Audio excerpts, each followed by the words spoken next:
Sending data. And I'm on. Hi folks, this is me. Starting a little bit earlier than usual, but I mean, why the hell not, right? So basically the title of the today's stream is just relaxing, taking a break, recovering from that absolutely horrendous marathon, 19 hours streaming, playing chess on VHS. That was absolutely brutal. Alright. Ah! I forgot to put my restream chat thing. Give me a second. Ouch.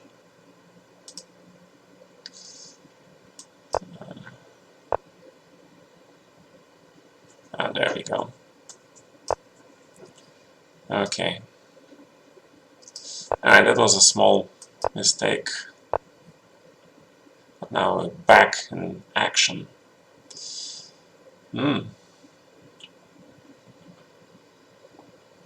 Where does knight go? Knight h4. Queen a3. Alright, let's play knight c3 for now. Oh yeah, that's reversed the Dutch thing, right? Okay. I forgot. So that's how you play against this particular line. Okay. So the idea is black takes on e5, then you take the pawn, and because rook now opens and hit that bishop, I can grab on d5, thus I can grab this pawn. So let's go ahead and grab this pawn. That was one of the basic ideas behind this line. Just because that file opened, f file, and rook can now take on f5. So black is in serious problem because I already have pair of bishops advantage, right? So take, extra pawn, pair of bishops, pretty cool game. Okay, finally we have some viewers. Thank you. Welcome back, everybody. So where does this rook go? Rook f4 looks interesting, but I don't want to block my bishop. So let's play back rook f1. And d4 looks pretty interesting after knight takes e5. Although bishop h6 does look too shabby. So basically a huge advantage, just a matter of finding the right sequence of moves. Right now I'm looking about 95 d4, yeah, trying to open the position up for two bishops and use the fact that his king is not yet castled and go for that weak king sort of thing. h5. Interesting. Exciting. Okay, let's play c4. I mean, I should be opening the center. c3, of course, was probably more human to play queen b3. Hit these two pawns. My idea was to actually give him this check. And take on c4. 95, e6 also looks good. It's like so many things happening that, I don't know, it's tough to make a choice, yeah? It is hard to make the choice. Where does this queen should go? Where will this queen go? Okay, so let's make queen exchange. Let's go into the endgame. I feel the endgame was always superior to white. In the situations, normally the computer would probably find the crushing move here. With the queens on board, because black lacks coordination, right? King is stuck in the center. And open files for the attack, should be completely winning. So black plays here. Let's grab this pawn. We're transposing the game basically into extra pawn endgame. So that's what we're doing. That's what we are doing right now. So bishop f6, knight g4. Let's play h3 probably. Make sure there is no h4 trick. Hi guys, hi everybody. Hope you having a nice recovery after all that action that happened earlier. Hey people,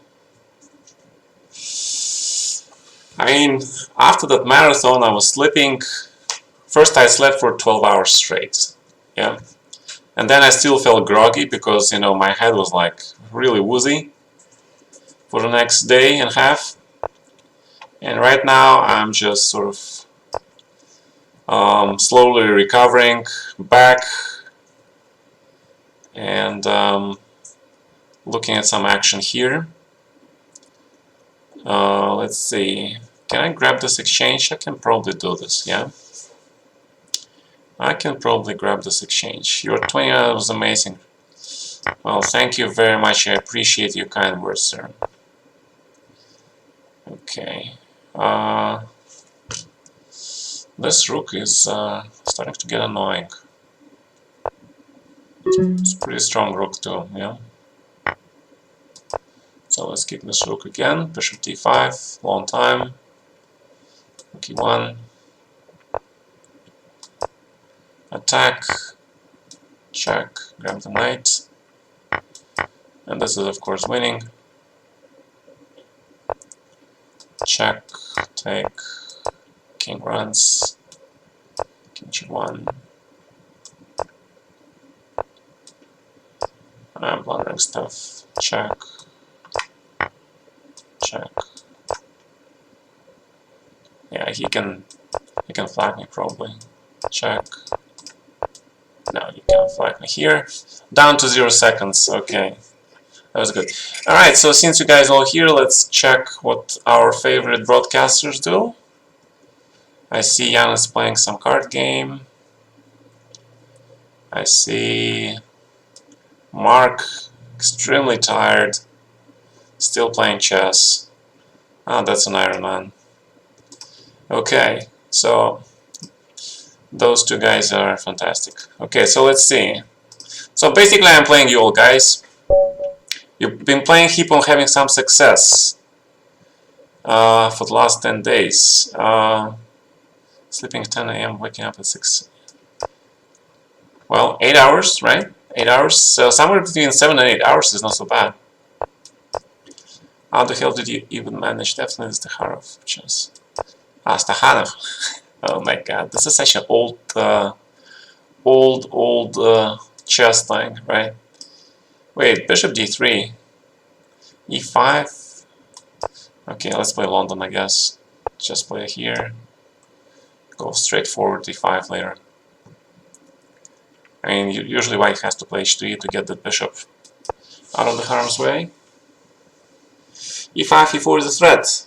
Come on, you're blundering a piece. Don't blunder a piece. That's why I always put the bishop on h2 before black plays e5, just so I don't blunder this double. One to move punch, yeah, according to the recent American someone they've been describing the virus as the 1-2 punch. No, that was Buffett, right? Warren Buffett when he was discussing the market. How it was hit. Ah, okay. Let's play next. Alright, but I'm gonna play some f4s here. So let's play some reverse Dutch for a change. So Hippos will wait a little bit. Let's play Dutch with black and white. Okay. Let's just see what it's all about. I absolutely love playing Dutch. Until Enderman killed me, of course. Yeah, reverse Leningrad. Exactly. Yeah, but I still prefer to call it Dutch, yeah? I mean, Dutch and Russia, they like, you can call them like really close relatives. They have a huge history going back centuries, right? I mean, Peter the First, he was sending the kids of his most loyal, I would say, servants, but that would be politically incorrect, I guess, to study to Holland. I mean, in the 1700s, right, Holland was the beacon of light. It was the among the Dark Ages. So, and a lot of buildings in St. Petersburg, in the city where I live right now. They've been built by those designers, architects, and it actually, if you ever go to St. Petersburg, which I highly recommend anyway, to anybody who is interested just a tiny bit in Russia and all this historical stuff, you know, just experience what it's all about. Come to St. Petersburg once this whole virus epidemic is over, of course, and enjoy the city, enjoy the sights. It's almost like Europe. Leningrad is the g6 when you fianchet to a bishop along with f5. But if you play the stone wall, then it's no longer Leningrad, right? It's a stone wall. So there's many different types of Dutch. Many different types of playing Dutch. That is why it's such a great opening, because it's so versatile.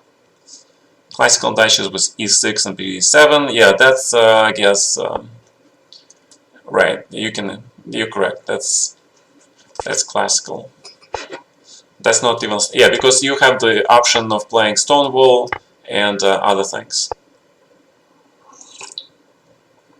Okay, f6. All right, I'm not particularly concerned. I mean, black has a very sound position. Probably that's what he wanted, except that he's pawn on h5, so knight h4 is a huge threat. So I'm thinking maybe c4 some point, right?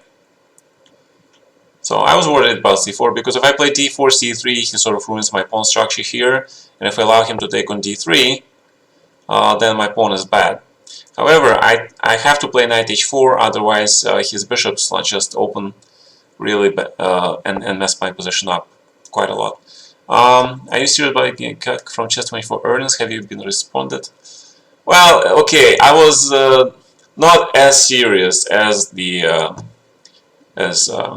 like I wasn't 100% serious, and I was looking for a 100% cut. I wasn't even looking for a 50% cut, right? I was just asking for something, for some small thing to acknowledge that I helped them create this this sort of like, you know, meme, right? The brand. I mean, it's it was just a human thing to do, I would say. But no response, none at all, you know, so what? Alright, doesn't matter. They actually went so far as to, you know, blacklist me from doing some things, I guess. That's fine. Okay, so let's hit this king here. Two bishops, black king is in the center, wide open. I would say black is strategically lost, especially after you give me this bishop, yeah. I mean, it would be just nice. So, besides, you know, obviously they're a large company. I mean, there is no way I can fight them in court or something. I have absolutely no money. And all legal fights are basically about, like, if you have enough money to pay your lawyers, right? Because then you can fight any battle. Okay, so as I promised, there's some Dutch. Queen e1. Sure, queen e1 will work too, but I didn't want knight take c2, right? He can take on c2 and then that spin, take my rook. So, you guys want to see Stonewall maybe? So let's try Stonewall. I haven't played Stonewall in years. So let's try how Stonewall works. So this is called Stonewall. One of the best players in his era was Botvinnik. He played, although I think he played system with bishop e7, knight d7. But this is Stonewall. Basically, this pawn structure, you can also reach it via Slav defense. And the way you reach it is by playing d5, c6, e6, and then f5. Okay? So the idea here is you basically block white's g2 bishop. And while you give white the square on e5, potentially you can exchange that knight or any piece by playing knight d7. Now there is a serious question. Where you develop the bishop on c8. That is the only question, because there are two ways to develop it. You can either play bishop d7, bishop e8, bishop h5, which is the classical Dutch defense, or you can play b6 and bishop b7. You can do it that way. So there are two ways to do this. So let's try the first way first. Because I like bishop on e8. He sort of why he is so well located here, because he's out of the way of most of the pieces. he potentially protects your king side, all those g6, h4, h5 pawn breaks, right? Now that bishop will be taking part in that. And also he helps on the queen side in case white goes for the c5, b4. So I think basically this bishop is well placed here. I don't really want to exchange this knight on e5 because that will create a very strong pawn on e5 for white. So let's play a5 here. Let's try to go for the queenside expansion. And now the benefit of having bishop on e8 is that sometimes I can think about playing b5 here. Oh, thank you. That's a serious observation. Is it better now? Is it still blocking? It's still blocking, yeah? Boom, boom, boom, boom, boom, boom, boom. Alright, let's put it on the left side. How about now? Is it good? It's blocking the score sheet. Ah! Okay, good. Alright, so see, we're having this cooperation relationship, guys. You know, you help me make my stream better. Thank you. So, again, the question is, where should I proceed here? Let's play b6 for now. I'm quite not ready to commit myself to full b5 thing, but I'm now looking for the standard black play in the stone wall is that they want to start playing king h8, rook g8, and start sort of attacking here on the king side. Paint the wall orange. You don't like my current wall paint. All the complaints go to my main designer in the house, my wife. She is in charge of all our design operations here. So, b4. So white wants to play b5 at some point, probably, but maybe not right now. So let's try and see if he is serious. Let's try to check white's intentions. Let's play rook g8. Somehow I feel that I should actually have taken this knight on e5 because it's like a one damn powerful piece. Yeah, it's very strong, very, very, very strong. Yeah, so that was probably a mistake allowing this knight to stay on e5. So instead of b6, knight d7, knight take e5, and then working with what you can, sort of. My plan was to play rook a7. Okay, I'll answer that call later.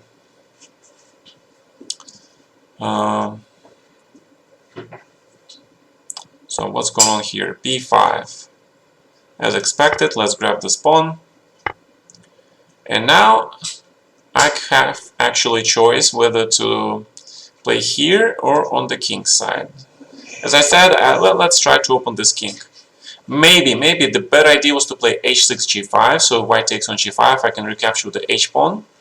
And in that respect, I will save my structure here, because white can basically just take on g5 right now. And then he can play f4, something like that.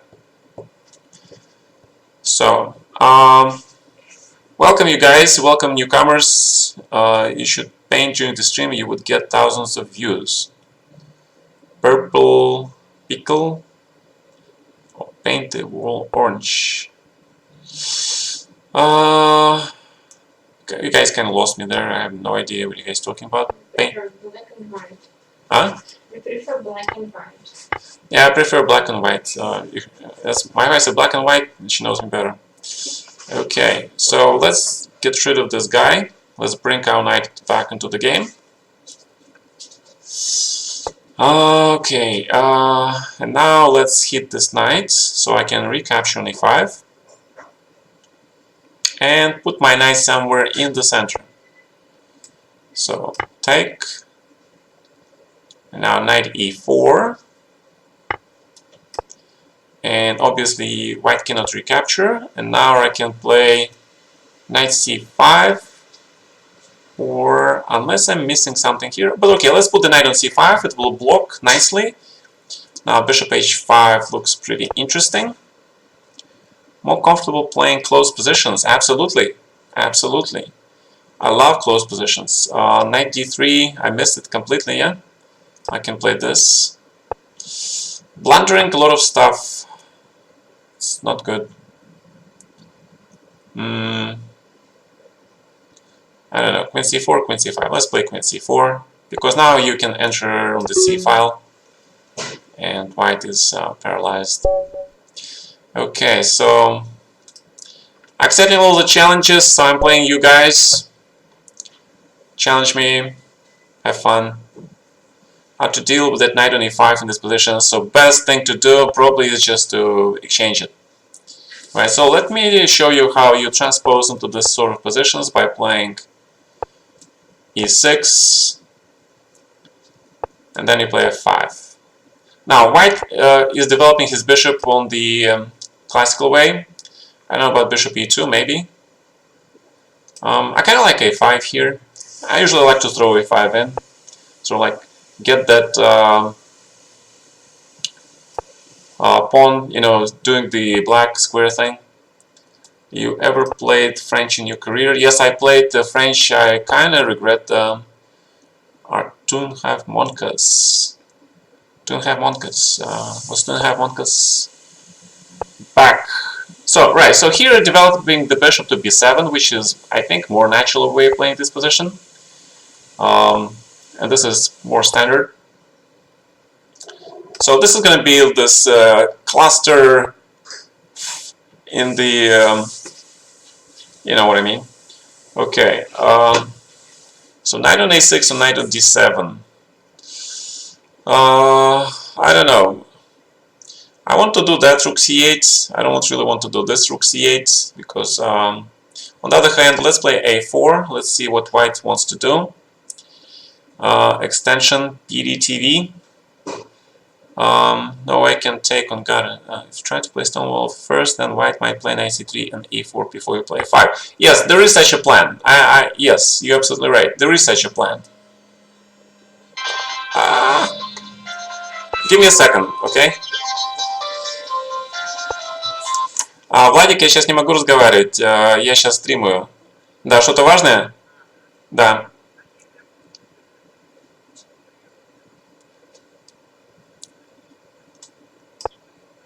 Давайте перезвоню через пару часов. Хорошо? Можно? Успеешь? Все, договорились. Давайте, как только закончишь стрим, я тебе перезвоню. Пока. Okay, so that was Artemiev. He's playing Dominguez today. Somewhere.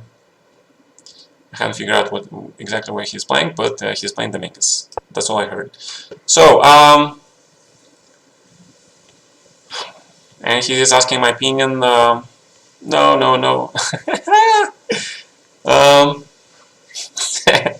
Come on, guys. Okay, so knight b4. I feel like I'm doing something wrong.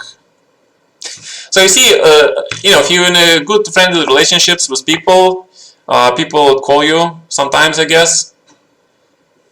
I'm blundering stuff probably somewhere. Yeah, I guess I'm blundering it after all, yeah. Okay, let's grab. Has to take on d6, obviously. Grab here. This is actually unclear. I like my knights. I really like my knights. So I can play rook c8. I like my knight on e4. I don't want to take on this d6 thing. And I like my rooks. The only thing, I just make sure I don't blunder this queen e7 somewhere.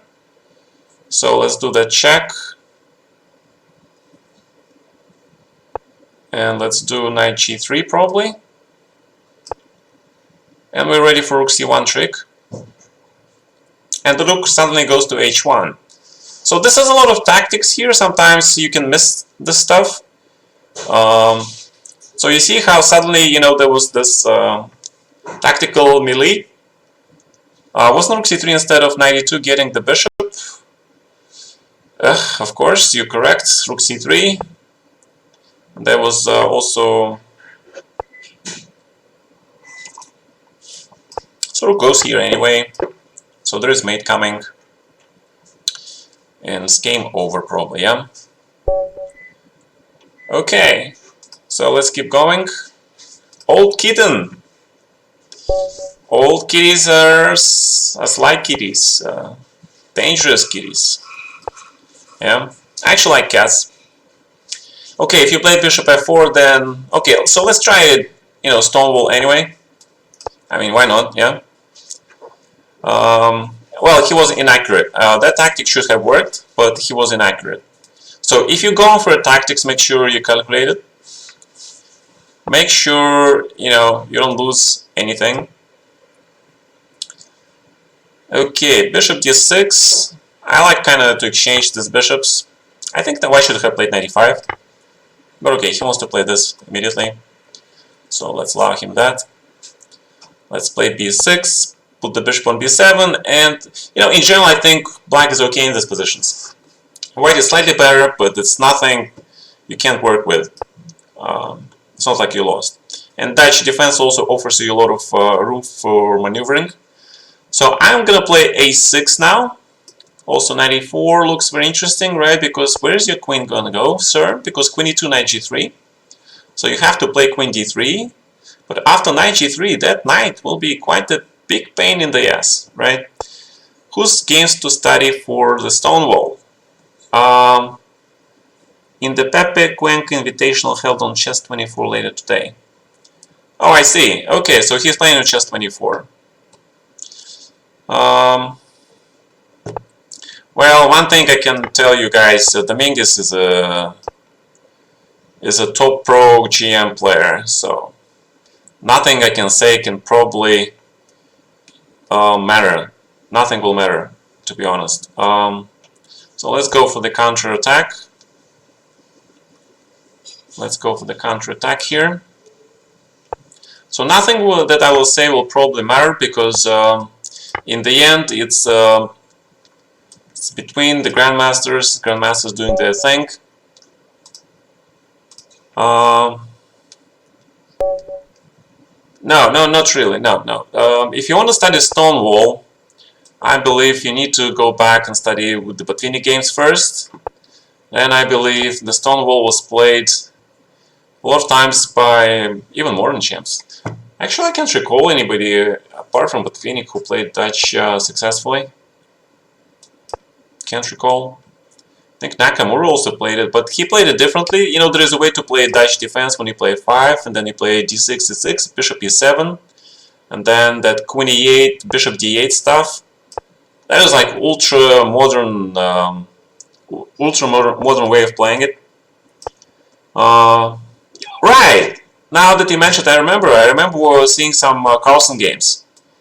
So study that stuff, okay? Simon Williams, I'm not sure.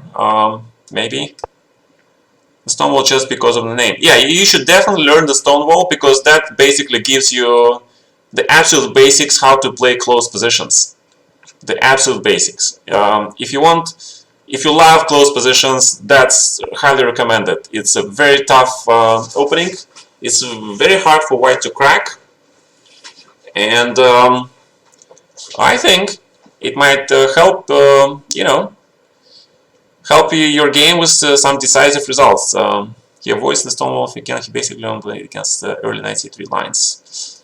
I see. Maybe. Yeah, I mean, just try it. Sidlak will come with the book this spring on the Stonewall, by the way. Great. I like the author, so expecting a quality product. So let's wait for it then. So knight d7 or knight a6, that is the question. So let's play knight d7 first. And let's see what white is going to do here. So black's Achilles point in these positions is the c6 square, right? So if white plays knight e5, sometimes he is ready to go to c6. That is the only problem that black has here. So I'm surprised white doesn't play knight e5. Knight e5 is the most principal way to play these positions. If you're right, you should play knight e5 most definitely, because then you open your bishop, you create some pressure, and you, if black takes on e5 immediately, then you're good, right? That pawn on e5 is gonna cramp black's position like really hard. So let's see what we can do here. Bishop b4 or bishop a3, that is the question, right? That is the question. So let's play bishop b4 first. I think personally this e5 pawn is kind of looking funny. It's is disconnected from the rest of the kingside pawns. Average plan with rook b1 and b4 is pretty good. Maybe. I have no idea. I haven't seen his book on this. If you've seen it, you're probably a very lucky person. Because obviously Boris is a great theoretician. I have huge respect for his abilities. He wrote some absolutely fantastic books. So my answer is I don't know. We'll have to find out. So the question is, why should I play a4 when I could have simply played something like rook f7, double on the f file. And the reason is that my bishop on b7 is closed. I would like to open this bishop to do something. So far he was stuck in the stonewall chain, right? Usually exploiting f45 squares, yeah, it's normal.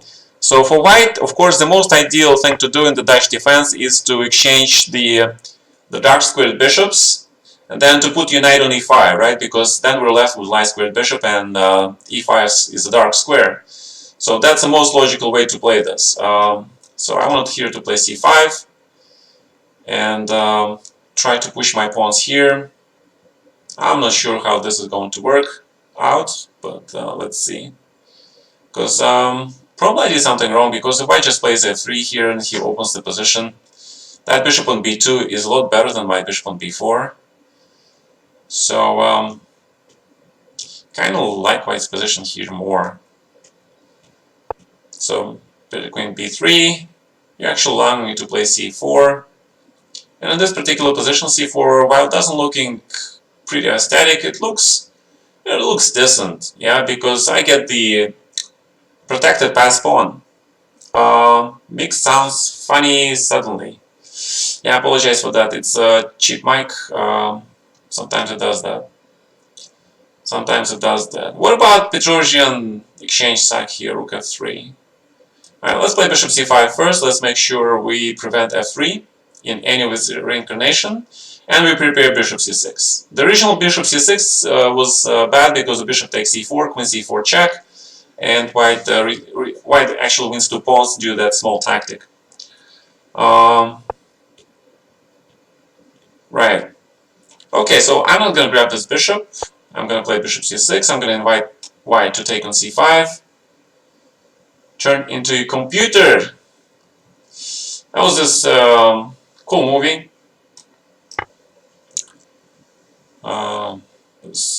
Kurt Russell, right? Well, I think it was one of his younger movies. It was named The Computer Wore Tennis Shoes. Like, ancient movie, I know, but I thought it was very funny. It was about him turning into a computer. Yeah? It was very funny. Got it already. Okay. No, I'm not a computer. Yeah. But if someone wants to come up with the Alpha Kamsky bot engine, feel free. Okay, f4. Dutch stonewall, right? So knight f3, e3, d4. So we're gonna do it with black and white if possible. No, Ubiytsa was not me. Ubiytsa was Rajabov. That was Rajabov. Ubiytsa means killer. That was Rajabov on ICC. I still remember that. Huge speculation on identities on OGMs on ICC. I think the fans, they created the whole page dedicated to trying to figure out who was who. That was funny. Yeah, it was really funny in those days. Okay, so castling, normal. Then we gotta finish our development here. So old school is bishop d2, bishop e1, queen e2 to prevent bishop a6, but white sometimes plays a5 and goes for that bishop a6 anyway, or he plays bishop b7 followed by queen c8 and then bishop a6, which requires time. But you managed to exchange that bishop and sort of gets a solid plus. So that's one way of playing this position. Right. So knight f6, knight e5 probably, or knight d2. Also there is knight a3 thing. Okay, so let's play a4, knight a3. We're going to change our structure a little bit. We're gonna go for c4 plan here. We're gonna go hanging pawns. Rook d1. Okay, we can go c4 immediately. So it's sort of like callless system, yeah. Oh, okay. Stream is getting glitched out. Why is the stream getting glitched out? Can someone confirm that stream is being funny? Something to do maybe with my provider. Because I haven't changed anything, any of my settings. And one of the Dutch things to remember for you guys is that if you have knight on e5, that ideally you want to play g4 and g5 and cement this knight on e5 to prevent that f6 break. Okay? It's fine again, but sometimes it just goes wonky. Sorry about that. Things go wonky. They do. Alright, so here's another thing that I'm curious about. How about if I take this thing and if I play c5 here? Right, because he takes on e4, it blocks his bishop completely. And then to completely close this bishop, I'm thinking about playing c5. It's kind of positional pawn sack. It looks quite interesting. So maybe take first and then play c5, right? Although I'm not sure, because if you play c5, I can take on c5 and then it will be just much better for me. So maybe rook c1 to invite here to play c5 so I can take with the rook, which is much better than if I play c5, he takes, I take with the pawn, because that will open the king, right? On the other hand, if he plays c5, then my knight goes, it's kind of complicated. And if I play c5, then my pawn on b3 also, and his bishop on a6 comes, right? Okay, so let's not play c5, let's play rook c1. Just getting positionally outclassed. Okay, I'm not saying they're outclassed, but obviously I have more experience, right? So that's important. So let's grab this pawn. And let's grab this bishop. Rook d1. Queen check probably first, just to make sure black has no funny business here. And then we can go several things. We can play queen e5, we can play knight b5. Black should play f6, otherwise after queen f6 that will be absolutely sorry mess of a position here. Right? And queen f6, it just doesn't look too good for black. Or maybe too early. Queen e5, knight b5 is pretty good also. e5, pawn breaks. Then rook d7. What are you going to do about this pawn? You don't understand how random sandwiches we have more views than the previous video. It's very simple. And they're not random. You know, these old guys, they all fought very hard for their titles. So let's not disrespect these guys. These are all fine gentlemen. Okay. I mean, I've been and I am in my time once or twice, right? I remember how hard it was to cross that line. Okay, check, check, king e2, maybe king e1, king e2. I have active rooks, but I'm missing something here. Let's not blunder a rook, that would be unfortunate. Bishop d7, yeah. Okay, so maybe that was wrong way for a rook to go. So rook e7 looks okay. He has this. So I'm blundering stuff again. Here.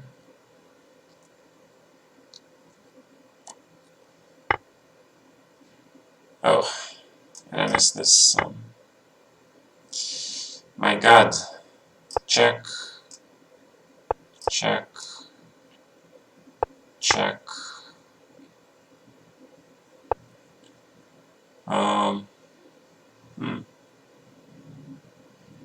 Looks good, but we're Where's the punchline? As one of the white guys who says he's a WFM streamer. No name calling, please. We're all mature guys, right? We all can behave. You all can behave. I mean, when you do that, you're not becoming better than the other guys. So become better and prove it over the board, for sure. Create a match out of, let's say, 10 games with the guy that you find obnoxious. Just challenge him to the match just for the right to say, you're a dickhead, right? Okay. That, that's fine, because if you win, you deserve the title. I mean, or your opponent, wherever, right?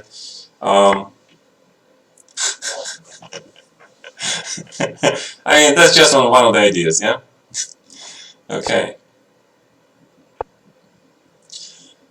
Okay, alright. I allow you to grab one of these pawns because, in this case, sometimes 2 rooks is just too tough. In this way, you get only 1 rook, easy win game, right? Then it's just easy, because absolutely no chance. So sometimes if you find things are complicated, just give up some of your material, but it simplifies the position to something Like, I think they do it in math, right? They simplify a lot of that stuff into more simpler terms, like cancel, cancel, cancel something. I got that from the Good Will Hunting movie. Remember how he was sitting with that professor, like on the couch, looking at the board, and you see this huge, complicated mathematical line, and then they just walk up to the board, cancel a bunch of stuff, and like shake hands, cool stuff. Oh my god, somebody denies me to play Dutch defense. You know what? Let's play King's Gambit. Let's go for it. Let's go King's Gambit. Right. Maybe raids. Well, he wins some sort of a title anyway. So let's play King's Gambit. Muzio. I forgot what Muzio is. Is that like where you sacrifice on a 7, sacrifice knight on a 3? Can you play Benoni? Did you know that the bishop c4, b5 is a decent line? No, I didn't know that. So I don't know any King's Gambit lines, but okay, let's try them. Let's try these lines out. How do we play here? I don't even know. I have an idea. Let me play Queen e2. Sort of hard counter to d5. Let's make it hard counter to that move. You know who played the King's Gambit a lot? Nigel Short. That dude was a romantic chess player, for sure. He played a lot of King's Gambit and he played them really well. So let's play b3. Bishop c4. Well, I'm not talking about Nigel as the character, right? I'm talking about him as a grandmaster who played King's Gambit. And King's Gambit he played really well. Hi guys, hello everybody, welcome back to the chat. For the old-timers, welcome you guys. So just, hope you enjoy chess, hope you enjoy some commentary. Let's see what people are cooking up against me in their games. Alright, 97, so long castle. And I'm trying to make g3 work at some point. But we probably need to open the center anyway. To take center. So let's grab the center. And now we can probably play knight e4. I'm hoping for some takes on e5, something to take on e5. I'm hoping for that. So let's hope black takes on e5 and opens my bishop and the line. No, he doesn't. Smart guy. This guy's smart. Okay, so let's go g4. Let's get rid of this f-pawn. If I take on g3, then it's a fork. So obviously we don't do that. What he wants to play, maybe knight f4. Let's play queen e1. And let's sacrifice everything. Yeah, I mean, this is in the spirit of the King's Gambit, after all. Queen e1, I like this move. Yeah, getting my queen away from all those forks and opening the bishop at the same time. Fedorov, I don't know. What did you do? That's alright,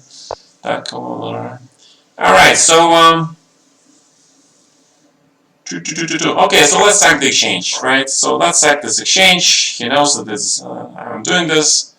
Let's play bishop e5. Let's create some threats here. And I want to play queen g1. Ideally, I want to put the rook on g1, but let's do this.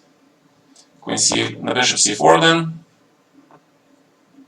Now we're ready for some knight g5 tricks.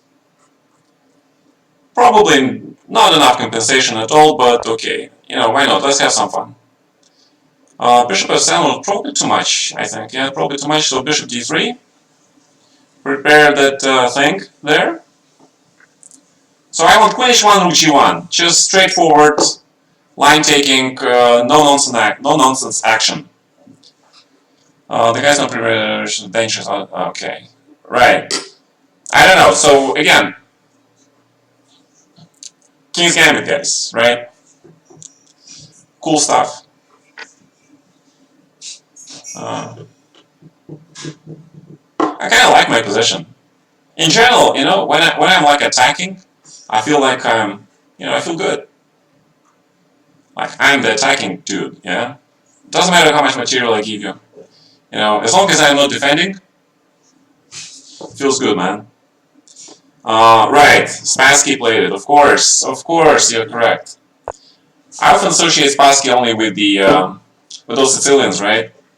The master Sicilian player. So knight g3, change the defender.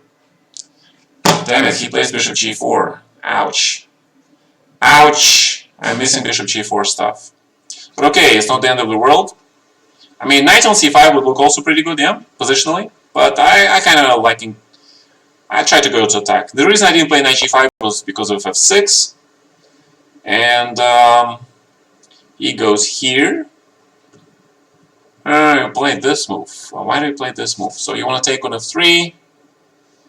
And if I take, queen takes, then your queen sort of joins the game. I see that. And then you play h6 maybe. I don't really want to take this guy, but if I play queen h1, oh, there's queen h5, the queen g5 check, yeah, and a queen f3, bishop g4. So if I take queen h5, knight f3, queen g5 check, tactics. Tactics is not that good, yeah? What am I missing? I'm missing something here. What is it that I'm missing? Alright, so let's grab this for now. Let's play queen e3. Let's bring the rook to g1 or to h1. So he wants to exchange the queens. No, we don't want to exchange the queens. We want to play this rook h1 or g1. Rook g1. Knight f5. I need to open the king. Queen f2. Grab this. I want the bishop on b2. I want this bishop there ASAP. e6 and bishop b2. So what is black gonna do? Of course, queen c5.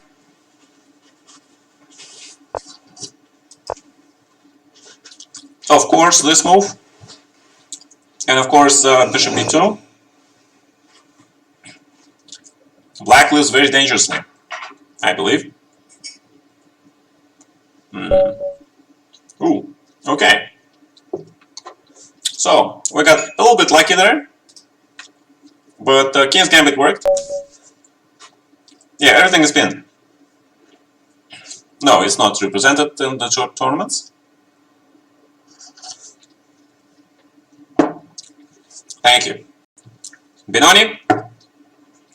Well, I hope this wasn't correspondence game. It looks like 3-0. And in 2, and a 3, 2, 1, no move, played. Sorry. Okay, next. If I have gambit against e4, how does it work? e4, f5 immediately, or e5 and then f5? I don't even know like current main lines in King's Gambit. Pretty sure it's bishop c4 like the old masters played it. Bishop c4, king f1, right? Knight f3. It's like in those games we saw in Anderson versus Steinis match, right? Probably that one. Okay, no stone wall because white plays d3. It's English. English opening. c6, taking away the square in d5, g6, preventing h5, clamping on my pawn structure. Make sure you don't allow your opponent to ruin your pawn structure. Like if you allowed him to play h5, then this pawn chain is already not that great, and he gets the square in g6 for his piece. So where does this bishop go? b4 or g7? The natural way is of course to play g7. So that's what we're going to do. Now, the pawn probably goes to d6, and of course the main question of the day is how do we develop the queen side? That's always the question for black, which is really tough in the English game, because obviously white is just going for straightforward b4, b5, and he's gonna hit on this pawn on c6. So the short response is if white plays h4, then he really prevents himself from castling short side, so I expect maybe long castle here. But long castle with the with the black bishop, queen, the second bishop coming to e6, all these things will be looking that way. That doesn't inspire me for white. So e4, knight goes to c5 because now we get the nice squares from my knight. I can also play f4 some point because f4 is a classical move here. But maybe not right now, yeah, because he can take and then castle alongside or something. So knight e6, knight d4 is one of the things. Right now I want to play bishop d7, complete my development, make sure the rooks are connected, and I'm sort of trying to ask white what is his next move. So he castles, and I'm thinking about d5 some points, maybe b5. So how do we start this attack? Bishop e6, f4. But okay, so let's go straightforward. Let's go b5. Let's just go attack. If he allows me b4, then pieces will be they're already passive, but they will be like forced backwards. Only in Rapid and Blitz b3 is another secret fetish of yours. Well, thank you for sharing that, dude. Well, of course, I'm interested in all sorts of fetishes and alternative lifestyles, right? I'm pretty sure most of us are. Okay, but on the serious point, let's just grab this. Rook c8, right? And he's helping to open our bishops, which is nice. So b4, why not? There will be b3 at some point coming. Also bishop e6, so black should be like winning here. At this point, I think the computer would probably evaluate it as -3. We also kick this knight out because it has no support. That means that a2 pawn is gone. And that means also knight b3 is coming. Yeah, let's call b3 alternative lifestyle chess move. It's like some reason I have this BDSM thing on my mind. Yeah, I read something about that. Not sure where that came from, but I think it's also alternative lifestyle, yeah? Or was, or considered to be. Okay, we're not into that. We're into classical, old school chess play.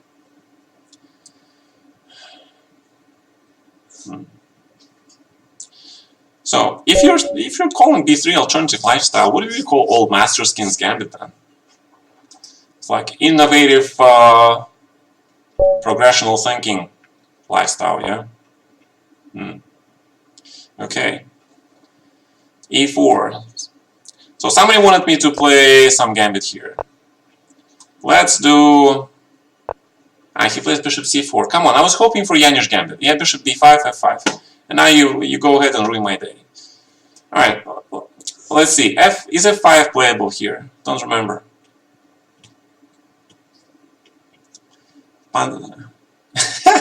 Possibly has been confusing. Okay, I believe you. I believe you. You have been confused.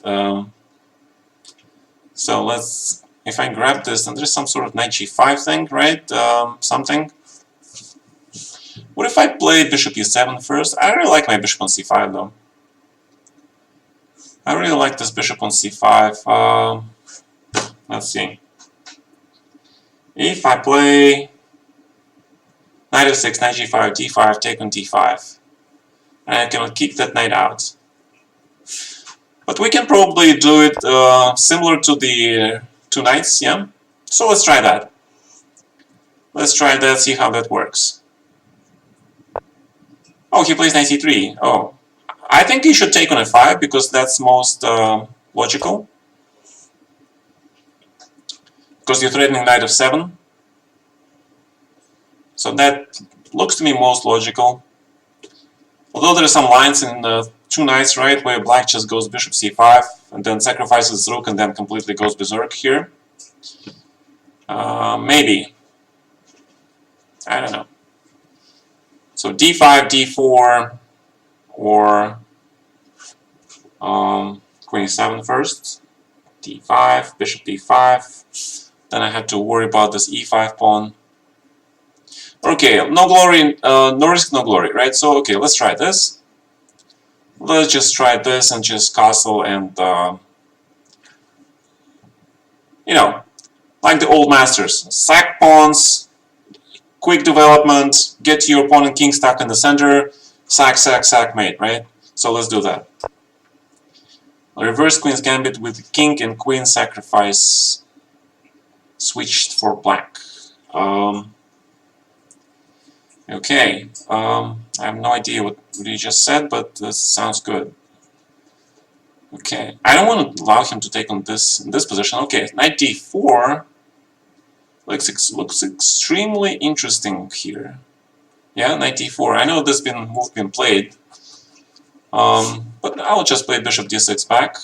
But then rook e1, rook e1. He hits my pawn anyway. Doesn't look right. Bishop f5, takes, knight, that knight on e5 will be pain in the ass. That knight will be pain in the ass, for sure. If I play e4, then sort of knight d4 coming. Okay, let's play e4, I have an idea. Let's play e4. Okay, maybe should have taken d3 first. My idea is he takes on e4, then I take on c3, then knight takes on e4, then bishop gets to f5. I'm not sure if that works out, because if I take on c3, he can intermediately take on d5, and then my knight on c6 is hanging. It looks like a disaster. Looks like a disaster. Your positions look like position white has in Queen's Gambit. Possible. Is Philidor defense dubious? No idea. Actually, no, I have an idea. Philidor is tough not to crack, yeah? Especially if you just don't fall for all those tricks, don't lose immediately in the opening, and then you go and play positionally. I mean, Philidor is kind of enjoying renaissance these days. A lot of strong grandmasters actually play it. And actually, it's not so simple.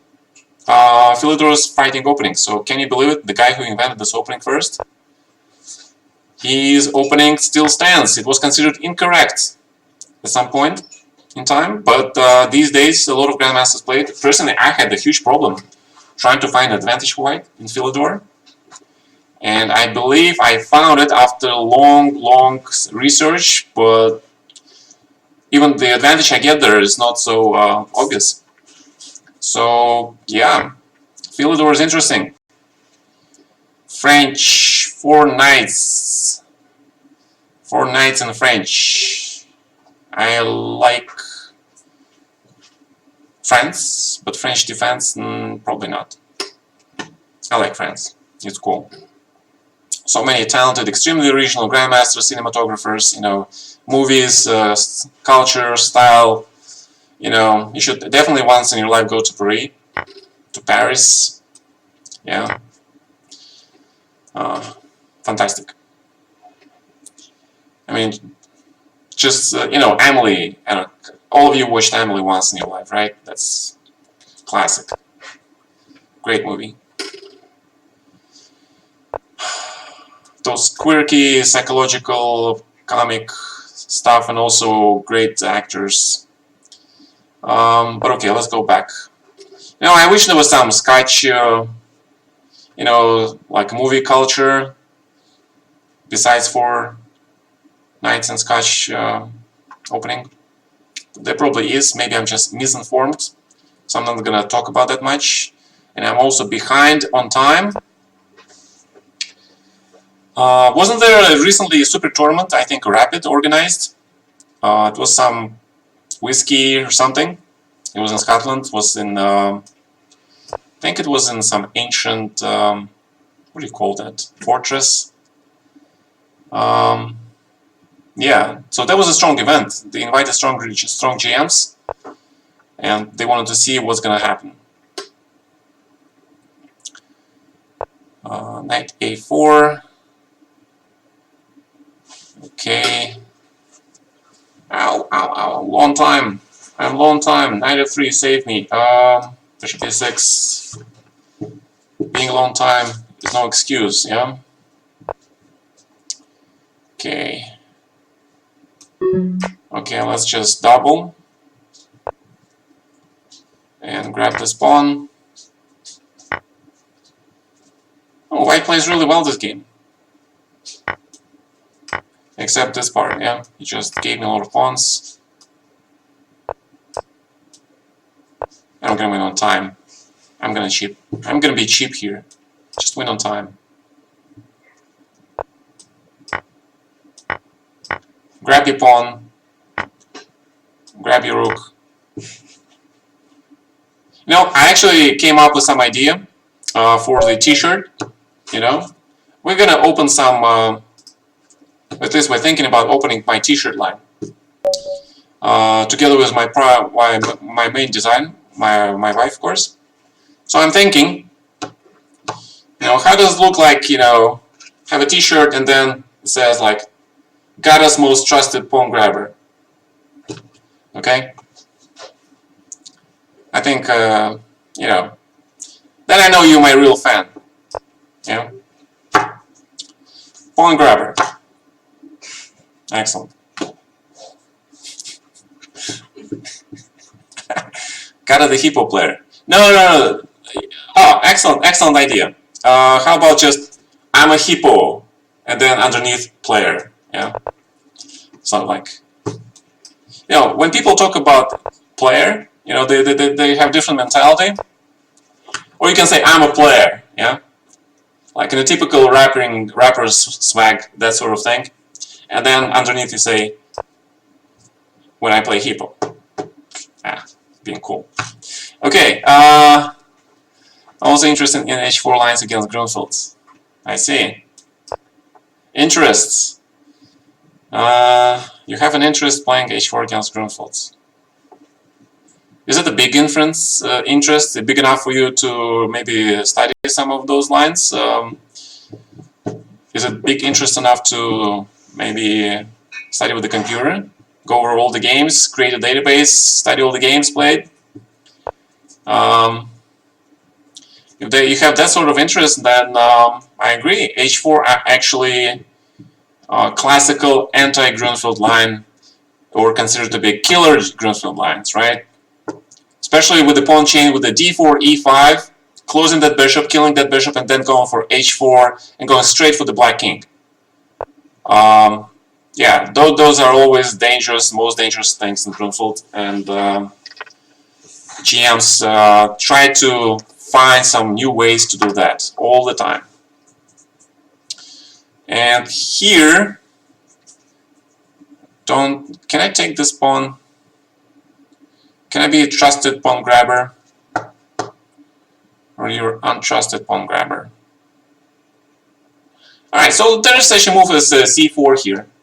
The reason is that I want to blockade the queen side So then I can play on the king side here, right? So now with this queen side blocked, I can do this 95 g4 g5 thing and then just try to go straight for the mate. Of course, even the tempo, Black's treatment of this position is very suspect. Yeah, you should not have taken e3, man. Should play knight c6 back or something. Because now you're falling for 95, knight d5, that poor queen. That poor queen is just, I think I'm gonna grab that queen. Welcome, welcome guys, 5-card draw to do the work. What's a 5-card draw? I have no idea. 5-card draw? Anybody knows? Anybody can explain? I have no idea what 5-card draw is. Okay, so queen e6, knight c7, it's game over, that queen is lost. Yeah, so be careful about opening the files, especially when your queen has nowhere to go, for like an hour. It's one of the viewers. Ah! So, what's the meaning of the 5-card draw then? Let's proceed. The next logical question. How did you pick your name, dude? Oh, we're still playing. I thought he resigned. Okay. Sorry. I was about to click the next game, yeah? Sorry about that. No disrespect, man. A Maha poker play, maybe. Poker! 5-card draw? That's a Maha? Really? Oh. Do you know that? I played in my time like a little bit of the Texas no hold'em or hold'em, don't remember. One of those. Yeah, the standard, right? So I was absolutely terrible at it, and I just couldn't stand in one place. I mean, I can do chess like for 12 hours, like you guys notice, right? Sometimes when I'm like in the mood, yeah. But poker for 12 hours, like, oof. It's a very hard game, and all those bluffing, you know, a lot of luck. In chess, there is this luck doesn't play a role. I mean, there is a luck factor. It's like way under that. Okay. I mean, the luck factor in chess. When I talk about that, I refer to basically, we're lucky in predicting your opponent's home prep for a game, right? Or were you lucky enough to somebody caught you in the opening prep? Were you lucky enough to find the move that somehow your opponent missed in the preparation, right? Or were you lucky that you saw a blunder that you made, that you blundered something in the long line of calculation, like 4 or 5 move calculation, and you know you're losing, but your opponent doesn't see it? That's what I call luck, okay? So that's kind of luck I'm talking about. It also has to do with psychology, but it is luck. It's something certain that can be calculated, and something which you know, the event goes, and basically you end up with a lucky result.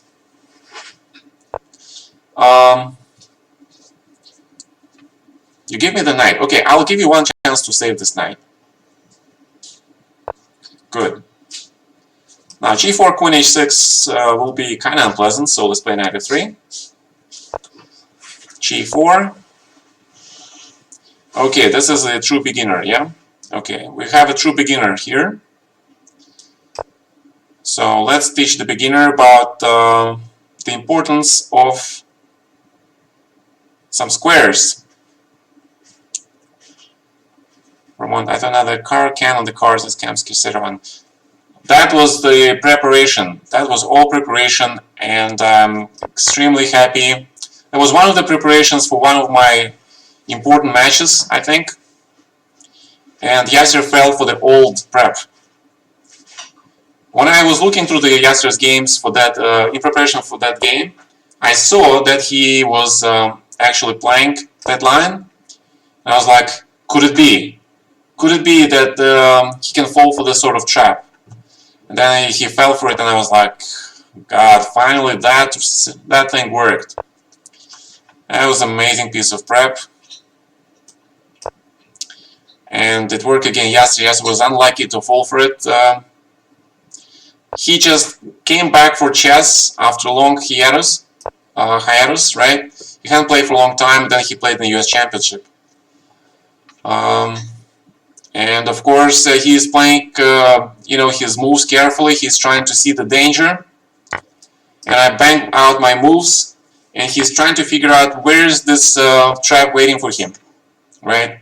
But it was so devious, right? It's so not obvious that it is extremely hard to see it, right? It was computer prep, computer move. It was sack, right? Sacking something, I don't remember.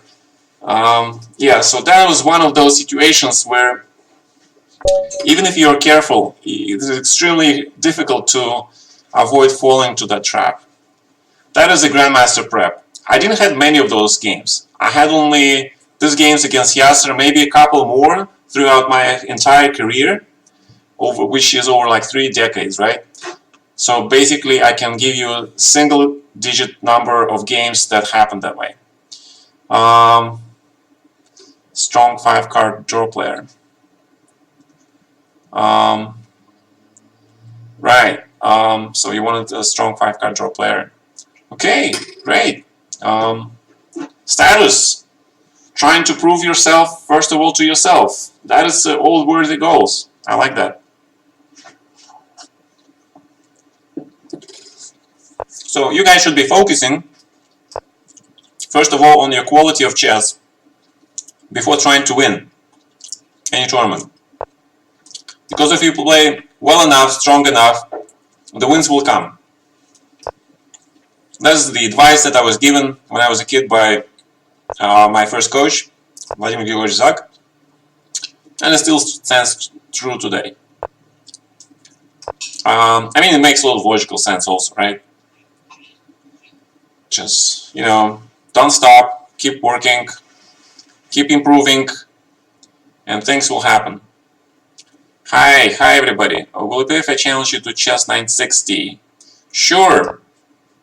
960, I'll like that. What if I'm the god player my parents told me I am? Then I win every game, right? Well, if your name is Capablanca, and then you can beat your father when you're 6 years old, and you're talking about stuff like that, sure, it can happen. It can happen. I mean, that's how Judy came to be, right? She had 2 other sisters, right? She had 2 other sisters, and they were all strong. I mean, the oldest sister, she was the strongest one, and so naturally, the other sisters, they were, it helps when you have siblings, because you learn from their mistakes, right? You learn just watching, trying to figure stuff on your own, analyzing, so all that helps. Hi guys, a Che Guevara cup, I like that. Che Guevara cup, it's just a cup. It just happened to have his face on. It's very solid metal stuff. It's also my wife's cup, And we actually have 2 of them. So, she's drinking from her cup and I'm drinking from mine. But it is not a statement to Che Guevara. It's just a good cup. And I don't want to pay money for, to buy a new one. Because this one is not bad.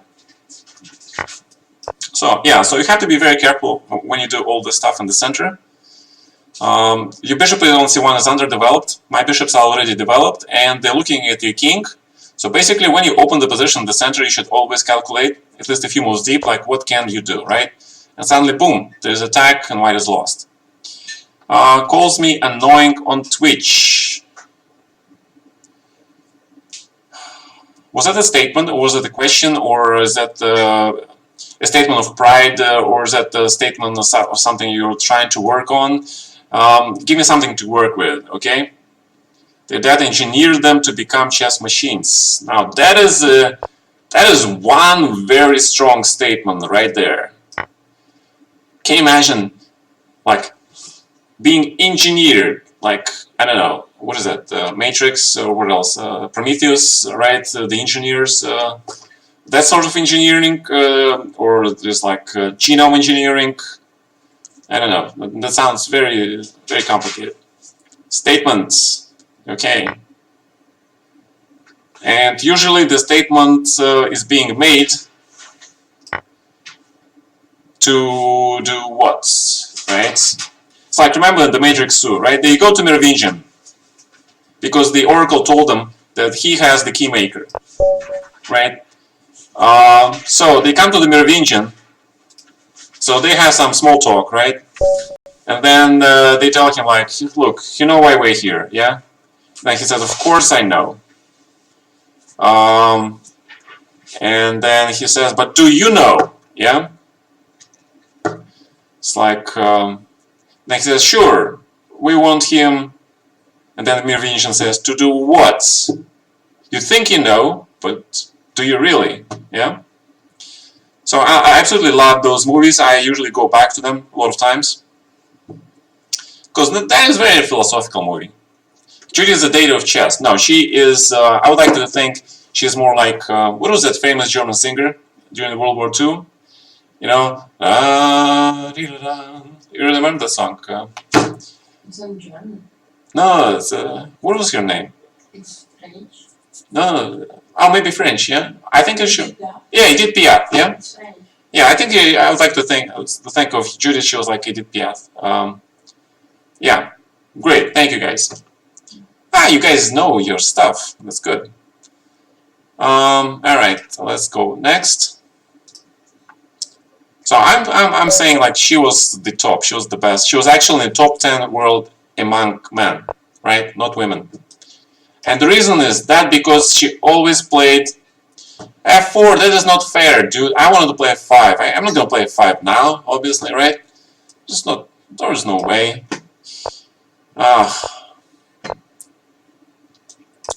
Not fair. you play Stonewall against me. Okay, that's funny. So she was playing only men. She never played in the women's tournament, I believe, except when she was later playing the women's Olympiad, right? I think that's the only time she played on the Olympic team.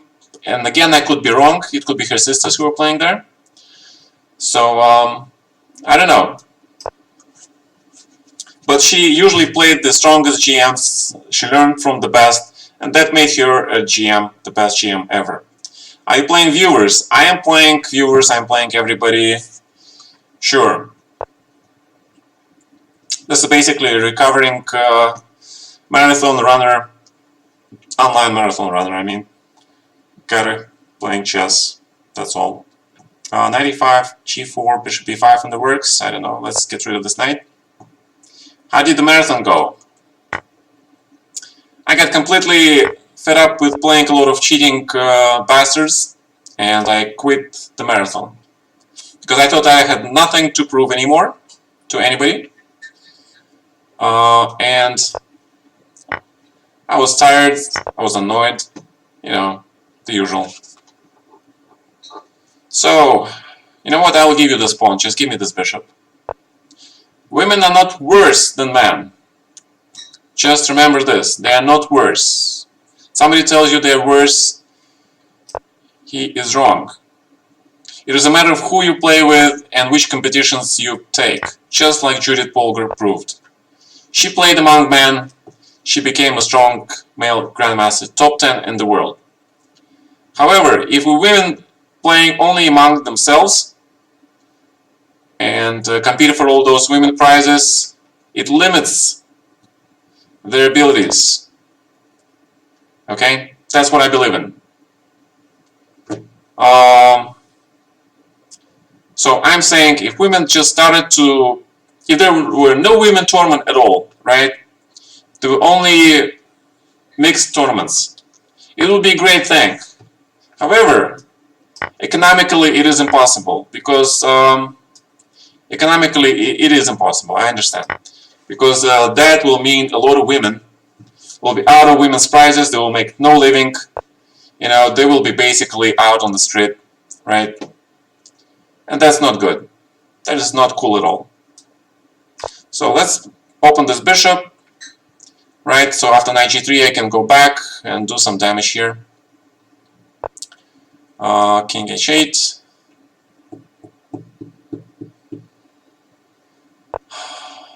But it would make for a very interesting point. So bishop here. Basically queen c6, right? Just playing normal chess. Has an older history. I don't know. Personally, I think women is just as talented. They're completely equal to men in a lot of respects, and to treat them as they are worse than men, especially in a board game, right? I don't think board games are that. It's not sport. It's not like running, right? Where strength matters. This is more like where your mind, your brain power matters. And I think women's brains are a lot more actually complex than men's brains. I thought there was some study being done on that. Don't remember exactly, but I think there was. So check, check. Yeah, you should not have taken that bishop. King f1 and just run. Sometimes, look for the Trojan gift, right? You're playing Grandmaster, who usually likes to take stuff and not give stuff. So if I give you something, be very, very careful. Knight f5, right? You have this, I forgot. Okay, fine. Take. I forgot about knight f5. Lost from lots of women. I will disagree with that statement about women being less competitive. I would disagree with that statement. Bishop c3. Bishop c3. Interesting. So if I give you a check,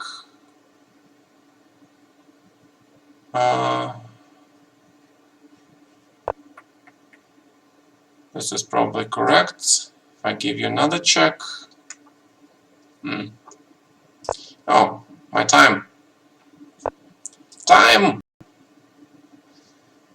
Time is money. No, but then I take and take, right? So that's... yeah, king d2 you had to play, right? It was the only move. Rook d8 check, bishop d4, queen takes g4, and then, of course, you cannot take on g7 with your bishop, so that means I found a way to counter your threat. But you just blundered the whole piece, right? So you realize that. But it was a good game.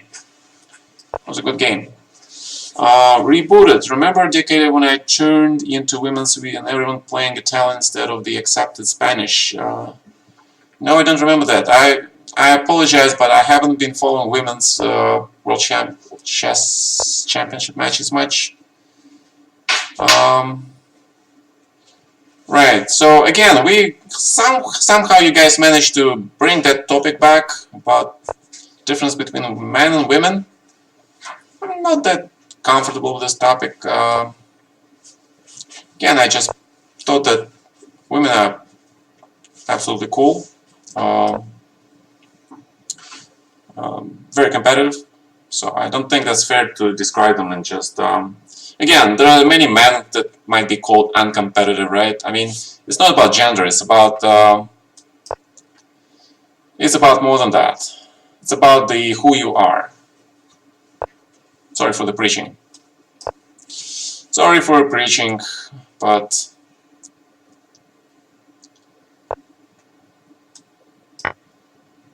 yeah. So I basically got a gift of 2 central pawns. I'll take it. Thank you for your donation. Yeah. By the way, thank you for your donations, for your support, guys, during that marathon stream. I'm really grateful. That meant a lot. Okay. That was a huge thing you guys did. Thank you. Don't take the bait. Sorry for the stone wall. So that was you, yeah? Okay. No problem, dude. It's nice. You're making me play on both sides of it, and I agree. That's how you actually best learn the opening. Sometimes I find myself when I'm like preparing a line, for example, or queen e4 looks pretty good, but I need to get rid of this bishop on g4. It's kind of bad. So when I study myself for a line, and I do a lot of work, and then I realize like, wow, this line is not bad. Yeah, I can find advantage or I can find equality. And then of course, the most logical thing to do is, hey, I can play this line myself, right? So that's the beauty about studying openings. You can play for both colors. You don't have to play it necessarily on one side only, right? So it's a great thing, I think. Bishop f5, g4, of course, with the tempo, then bishop goes to g2. So whenever you study a line, always remember that you can play, chess can be played from both sides. You can play that line from both sides. So if you don't like something, try it on the other side and see, if it works for you. Clocked up channel points on the marked channels while playing himself to unlock emotes. Okay, Philidor course, I couldn't find anything great. Exactly, yeah. I was actually trying to play Philidor. If Mark is here, Mark, hi. Let's actually, while my opponent is thinking, let's see what's going on here. Let's see Mark channel. Twitch, Mark. Is he rated me? It's not playing. All right, it's stuck. Yeah. Okay, let's see if. No. Okay. What is Jan doing? Is he still playing that card game? Ooh, he's playing some chess. Oh, he's playing Big Fish. Okay. So he's on chess.com. Alright, so the big guns are there. Big guns. So he's finally playing some chess with a fellow Russian. Yeah, it's amazing. So they probably live close.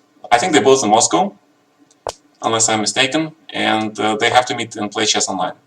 That's pretty good, pretty cool. So aren't you playing in the US Chess Championships? Now we come to this question, yeah? Now you guys catch me.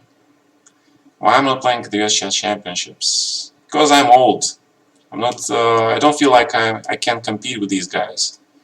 Right? If I don't feel like I can compete with these guys, why should I take place of some very talented youngster, for example, yeah, who has an entire future ahead of him, who would benefit greatly by playing all these GMs? It just makes no sense to me. And that's one of the reasons. There's a whole plethora of factors, whole list of them. But this looks just like logical enough. Fidusy, right, exactly. Well, I won it only 5 times. At one point I was quite ambitious to try to win it as many as Bobby did. But that is of course hubris.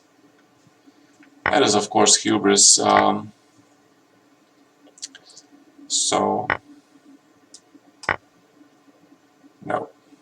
5 is good enough for me. And I'm quite lucky that the first time I actually won it was 91, right? When I was young and coming star. But it was very controversial because of that that incident with Joel Benjamin, where my father walked into the hall and loudly asked John Fedorowicz, accusing him of supplying moves to Joel. The whole pandemonium break loose. There was a very important game of the match. Joel loses his cool, loses tactics, and he loses the game. And I felt very, very bad about it. But of course, I couldn't say anything because my dad was controlling my life then. And it took me many, many years, and only much later when I won the championship in St. Louis. And that was that's why I told Joel that was my real title, because I didn't think that title in 91, just because of that incident, I didn't think it was fair enough. I always felt bad about it, and I told Joe about it, that I felt always real bad, and the guy, he was like, he told me like all he wanted was to hear those words from me. And I'm very happy to do that, to admit that. Yeah. We all have mistakes. We all have our bad moments, good moments, right? And sometimes, admitting a mistake makes life easier. It took a huge weight off my shoulders. I felt better after that. I felt a lot better. My conscience was just a tiny bit clearer. Okay. Okay, that's enough philosophy, right? I know, Alex. We are okay. We're in speaking terms. I wouldn't say we're friends, but you know, he's a cool dude. Actually, g7 followed by rook h5, rook g5 check, standard bridge, right? So it's a standard bridge, and you get the queen. So I have 2 minutes on the clock, and I have an extra queen. I feel that maybe black can resign. Thank you. Okay. Really?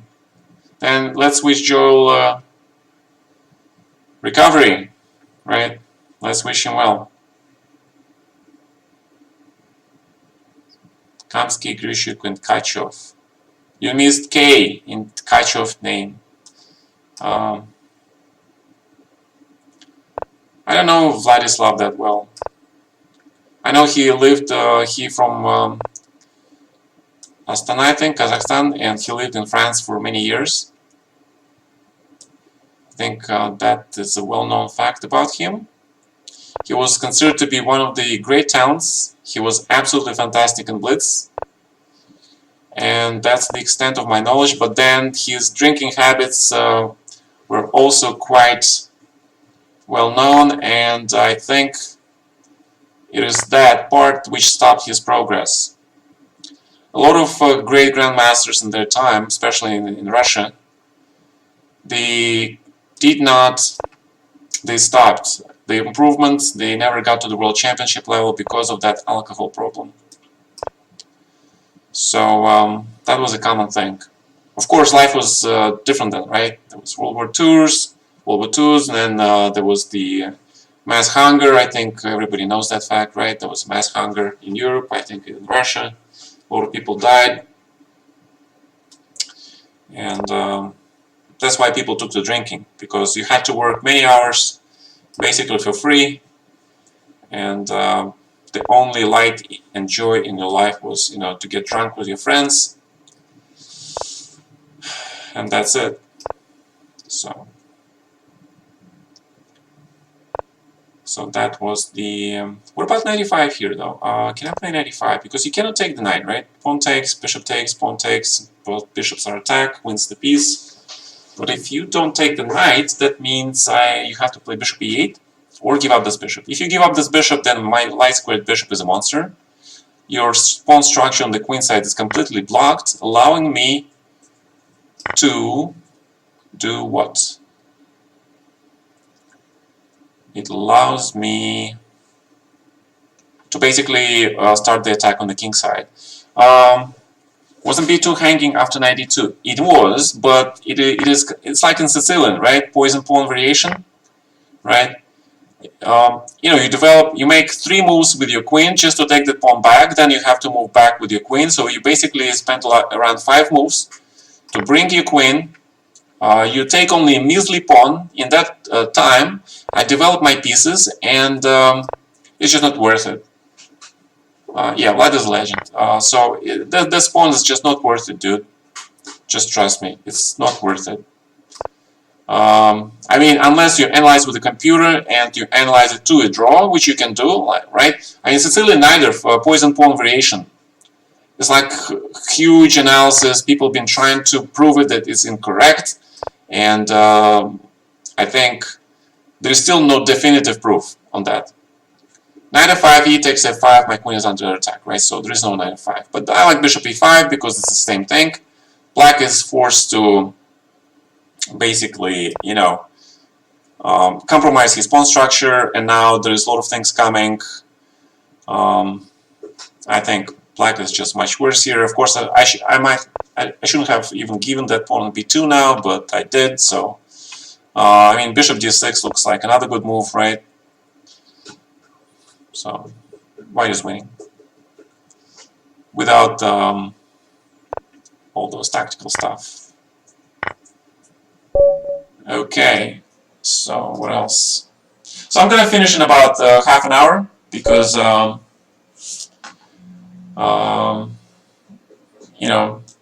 called, right? So And I'm not talking about Putin, because I need to come up with some idea what to do versus Dominguez. Lanier, top 10 player. He was top 10 player in the world recently. One of the best players from Cuba, at least. Yeah. He settled in the US recently. I think he completely moved, so now he represents the US. Can you imagine the team now? It's like what? Kurana, Nakamura, So, and Lanier, yeah? No, they have no chance to play against this team. Nobody has a chance. Unless Russia puts out the absolutely best lineup. And the Olympiad was supposed to be this year, but of course it was moved. Right, so now it's moved. Hikaru played board 4, I'm not sure. So Kurana is definitely first, right?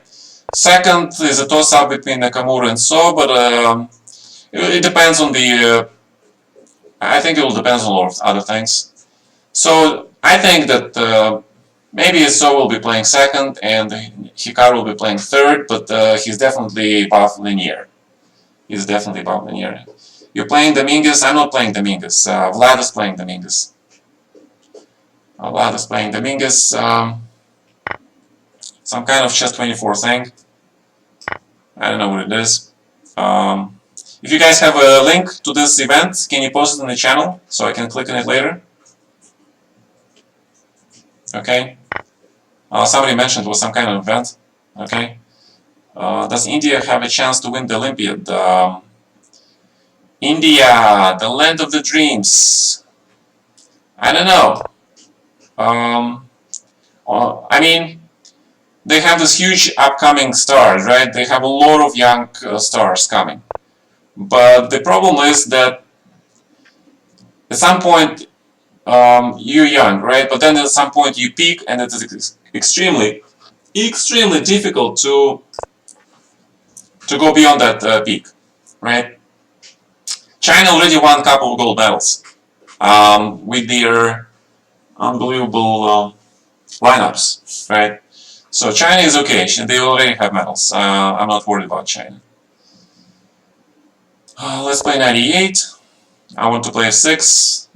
Maybe it should have played e4, knight b4, knight c2. Also, knight b4 probably much better. Yeah, knight e5, knight c2, just win exchange. Probably completely winning. And if white protects against knight c2, then knight d3 wins. So knight b4 is winning move. Knight e is a passive move. I felt I didn't like this move, but now I realized I had much stronger move. So if Alireza plays France, but you see, it's a 4-man team, right? One board doesn't make a difference. I mean, Alireza, despite his reputation, despite his everything, he's only one guy. I mean, who else is from Iran that can play on that level? Right now, Maksudlu, I don't know, Tabatabai maybe, yeah? Tabatabai is another strong player that comes to mind, so he is definitely on the top boards. So it's Maksudlu, Tabatabai, who else? I don't know. So maybe. Plus, a lot of Iranians have been recently moving to different countries, right? We all not, we cannot forget, like, even Alireza, he is now in France. And he moved just in time. He was very lucky that he decided to stay in France. I think it was a great decision on his part. It certainly makes his life much easier to travel to the tournaments. So that was a good decision, dude. Do you know any Turkish players? Yes, I played lots of Turkish players. I played Kan Emre, then I also played some other guys, Turkish guys, very strong. But they're not quite at that level, not quite at the Super GM level. And I don't know any Turkish youngster. Unlike Azerbaijani, yeah, Azerbaijani guys, they always have some young super talent in the works. So they now have a whole bunch of them actually. France, yes, Mirza, Mouvel, Bakrov, Fressinet, Lagarde, yeah. Yeah, I actually think French team, of course, is going to be mega strong. The only question is, can Alireza play for the team, right? There's a lot of technical stuff there. I mean, there's some kind of feeder rule that says that you have to be playing for a year or living for a year in the country or have legal residency before you can play for your team. Oop, 95, king d4, let's not blunder that.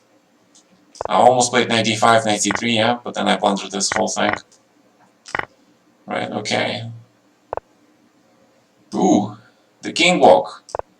The famous king walk. Where's the king going? To bravely meet his untimely demise, probably, yeah? Chess education is weak in Turkey.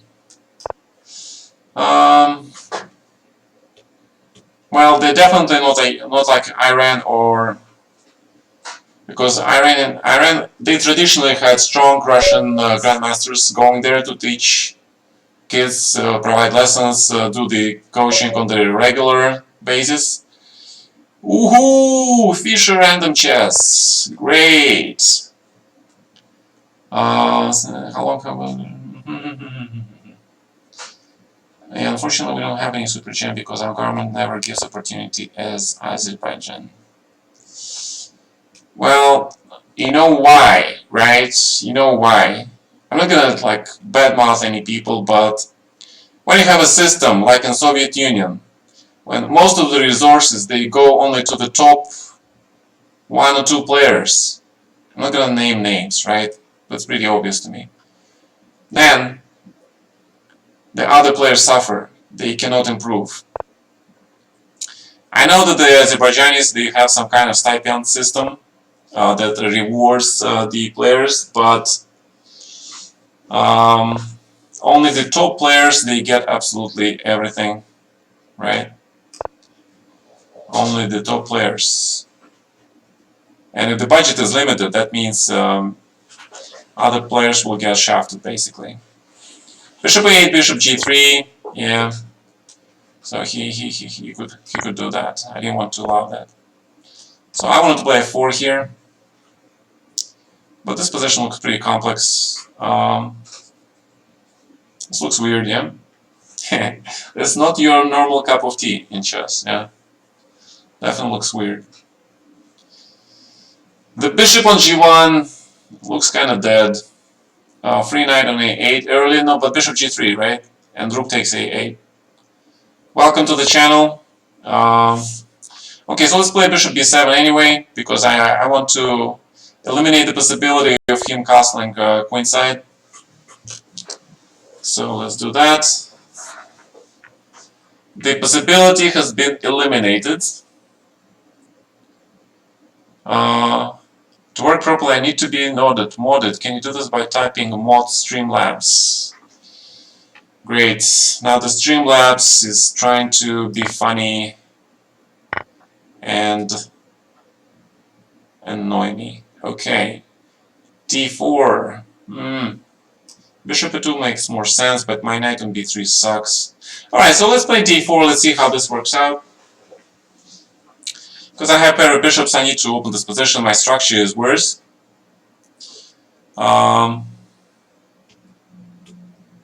Raid! Mark, hi, thank you for raiding. Dude, you should be like sleeping. You look very tired. Hi Mark, thank you. You look very tired, man. I mean, did you play in this relief thing? Yeah, did you? I mean that 19-hour thing? That was just terrible.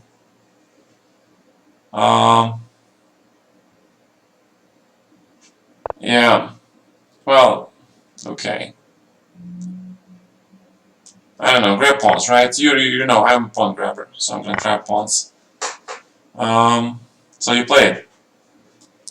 Yeah, that was a unique experience, of course. I haven't played such events since ICC the 90s. Oh, you watched? Yeah. I felt really pissed off in the end. It's like a lot of cheaters. Just unheard of amount of cheaters. This pawn, yeah? You know, there's a cool move here. Let's try it. How do you like that? How do you like this long castle? I did 19 hours, I believe. Maybe more, not sure.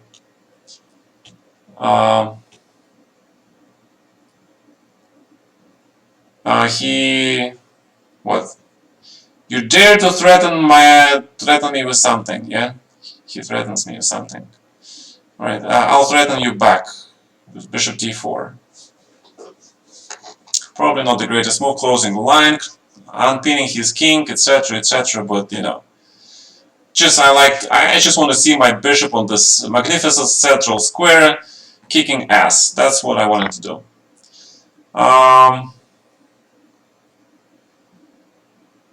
No, come on, guys. No infighting allowed. No infighting. There is no point. We know each other well. I mean, thematic match is interesting, of course, but I mean, it's not about just the openings, right? It's also the middle game, etc., etc., etc. So, I'm tricking my opponent because he's starting to blunder stuff because of his time shortage. So I get, what now, 2 extra pawns, and his king is slightly opened. Maybe not even slightly, but seriously opened. So king e7, but this is rook d6, right? He should play king e7, 95, try to hold on as long as possible. I probably missed a mate or two here, but okay. Had a fellow countryman GM who lost to him on purpose every game. To coach you. Yeah, Roman is a good coach, yeah. Roman is a good coach. I'm a terrible coach, dude. I'm a terrible coach because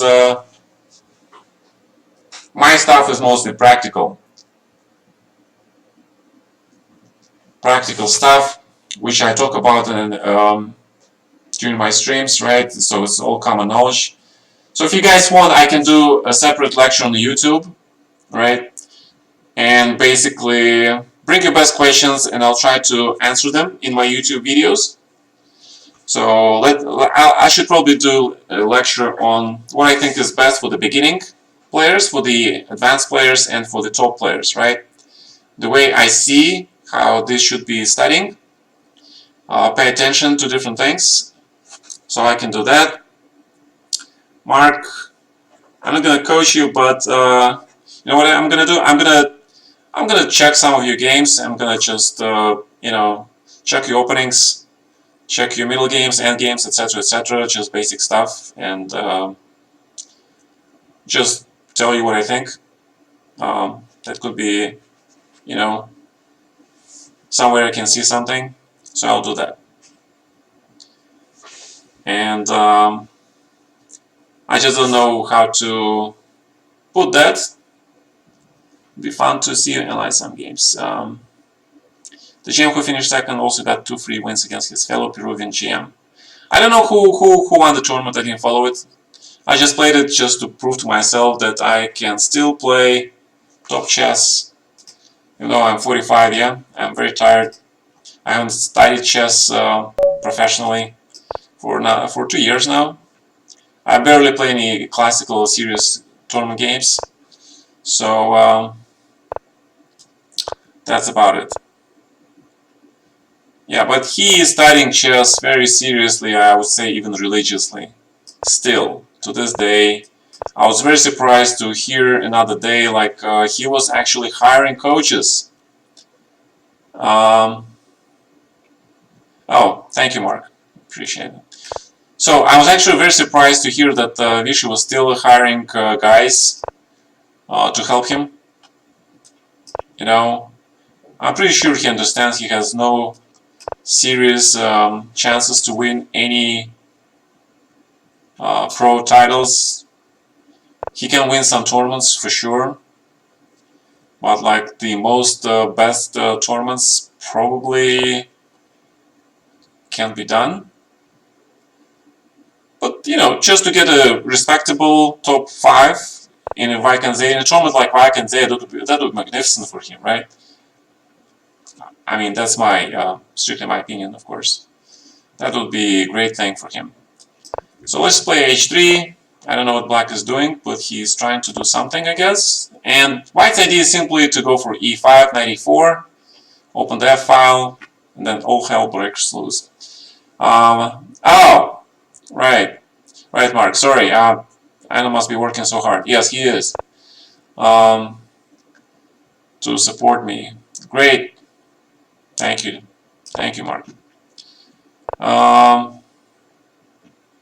So this move, interesting, but I'm gonna just go ahead and push pawns in the center. And the question is, of course, if the knight moves, should I play d4 or should I just play f5? That's a serious question. And the answer to that, because I want to play d4 and close the bishop, but after cd4, there's some tactics that I don't really like, but they don't look really terrible to me. So it is a possibility, but the f5 I like more because, you know, immediately there is a threat of f6, also bishop c1, if d4 the knight e4 comes. And I don't know. But I like to keep usually my opponent's bishops close. So let's play d4. Sure. I can understand. He just loves chess, you know. We all love chess and that's why we play the game. Besides, it's kind of too late to start a new serious profession, right? It's kind of late. Although there are people who started doing programming or something like that when they're older. f5, there's some bishop g5s coming, so let's play knight e2. And prepare f5. So knight grabs. And basically, he should have considered knight c5, e4, because right now white has very easy game here. He just goes f5, rook c1 is the threat, right? Bishop on c6 is not that great. Knight on e8 is especially terrible. So this is already a very tough position for black. Strategically lost, to be honest. When you start streaming, I actually played with some streams a couple years ago. You know, we had to do that actually because Chess.com had this Arena King stuff, right? And you had to stream if you wanted to get any prizes. So that's how I got started originally, but I just did it because, you know, they asked me, right? But not because ooh, bishop sack, just sack like that. Okay, I'll take it. Probably world champion, there is no command yet. What's the name of your YouTube channel? Yep, no command yet. My YouTube channel though is here. So I'll pull you guys here. Wait, is it? Where is it? My channel. Yeah, I'm gonna upload my game 13 of the Steinitz Zuckersdorf match. I already did it, but I need to upload it. And uploading on YouTube is the pain. Yeah. Yeah, thank you guys. Thank you, Mark, for reading. You need to add your YouTube. Yes, I need to do that. Yes, absolutely. But I am so bad with all the technical mumbo jumbo. And I just don't want to rip it off internet, you know, all that stuff, because, you know, that's, you know, it's kind of bad. You know, people done work and then you rip off the stuff, even though it's free. Yeah, I kind of want to make my own stuff. Ooh, Queen f8, I missed this. So he managed to protect it. Good job. You managed to protect this thing. Okay, so rook e7. Just play with an extra material. And he's playing correctly. If bishop c6 and queen d4 would be winning. Queen d4, rook c6, so I cannot mate immediately. Fine. Then we go in our trusty endgame skill, where we just crash everything. So it's check, check, and bishop mate, right? Ask Big Three for a reference on someone that can help you on the tech stuff. Has much potential. Are you bad or lazy with tech stuff, Mr. Kamsky? You got me there. I'm both. But I'm trying, okay? I'm really trying. What is this? Oh my god, this looks complicated. Um, Great, thanks.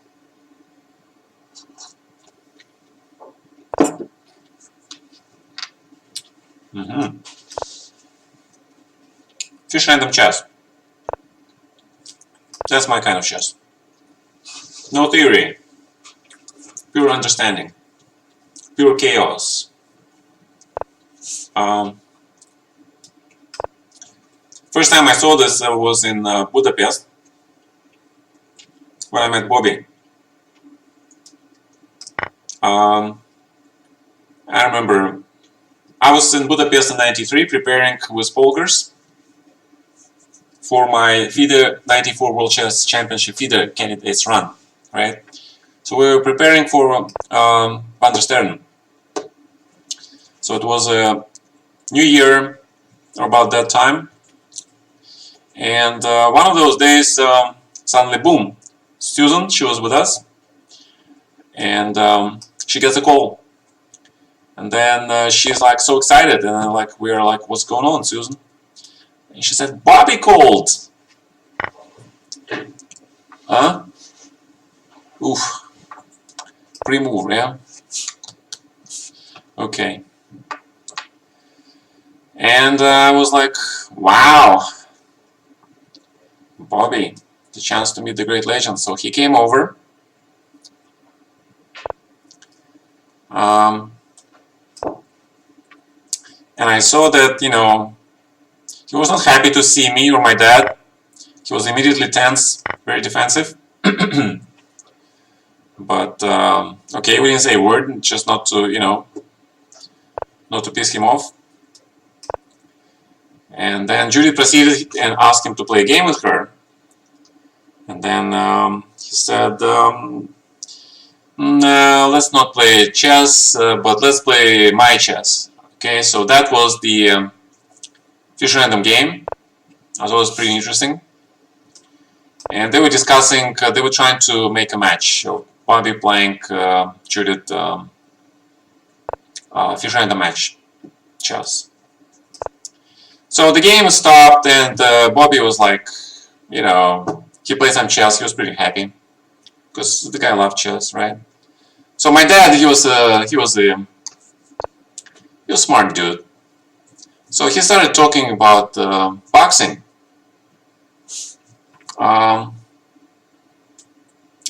And suddenly they got into this whole discussion with Bobby about boxers, because my dad was a boxer. Everybody knew that, even Bobby knew that. So they got some common ground right there. Oh God, that was something. So I remember the discussion ended up being like, who's the strongest in this and that year? Yeah, well, the strongest boxer. And I got the word that Bobby liked my dad. He deemed him okay. So you can trust this dude. Yeah. Yeah. I actually am. My father was a Tatar. He was a Muslim, therefore. My biological mom, she is staying here in St. Petersburg. She lives with me. I haven't known my mom really well until really 2 years ago, when I moved to St. Petersburg with my wife, so I finally get to know my mom. That was great. And no, I don't speak. And my mom, she is actually Shor. That's the Red Book minority nation in far East Russia, on the border of Altai Mountains. So basically, she's like Native American Indian, but in Russia. Okay, there were those here. And when she showed me the photo album of your grandparents, those black and white pictures. I looked at my granddad on her line. Dude, he was like, his face looked like straight from the old American movies about the Native American Indians. He looked exactly like those dudes. I was like so shocked, and I was like, Mom, like, wow. No, Charles Bronson is not my father. You guys are funny. Charles Bronson. I like Charles Bronson. He was great, great dude. Remember those movies of Charles Bronson? I think I watched them like many times. Death Wish, yeah? Yeah, Native American Russians. In fact, when I was doing a lecture, um, when I went to law school back in Tour College, ooh, sacrifice. What should I sacrifice? It looks like really hard to take on g6. It's kind of trick. Okay, it's a trick move, but okay, why not? So we invited some speakers, guest speakers, because I was a member of the International Student Association. So we invited some guys from the United Nations, you know, to come give us a lecture on different people, different minorities, and that guy was cool.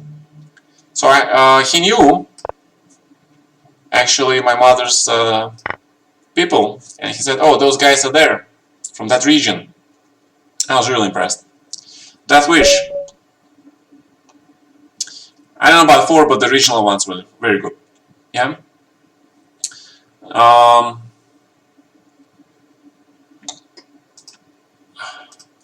No idea. Anyway, why did I mention all that stuff?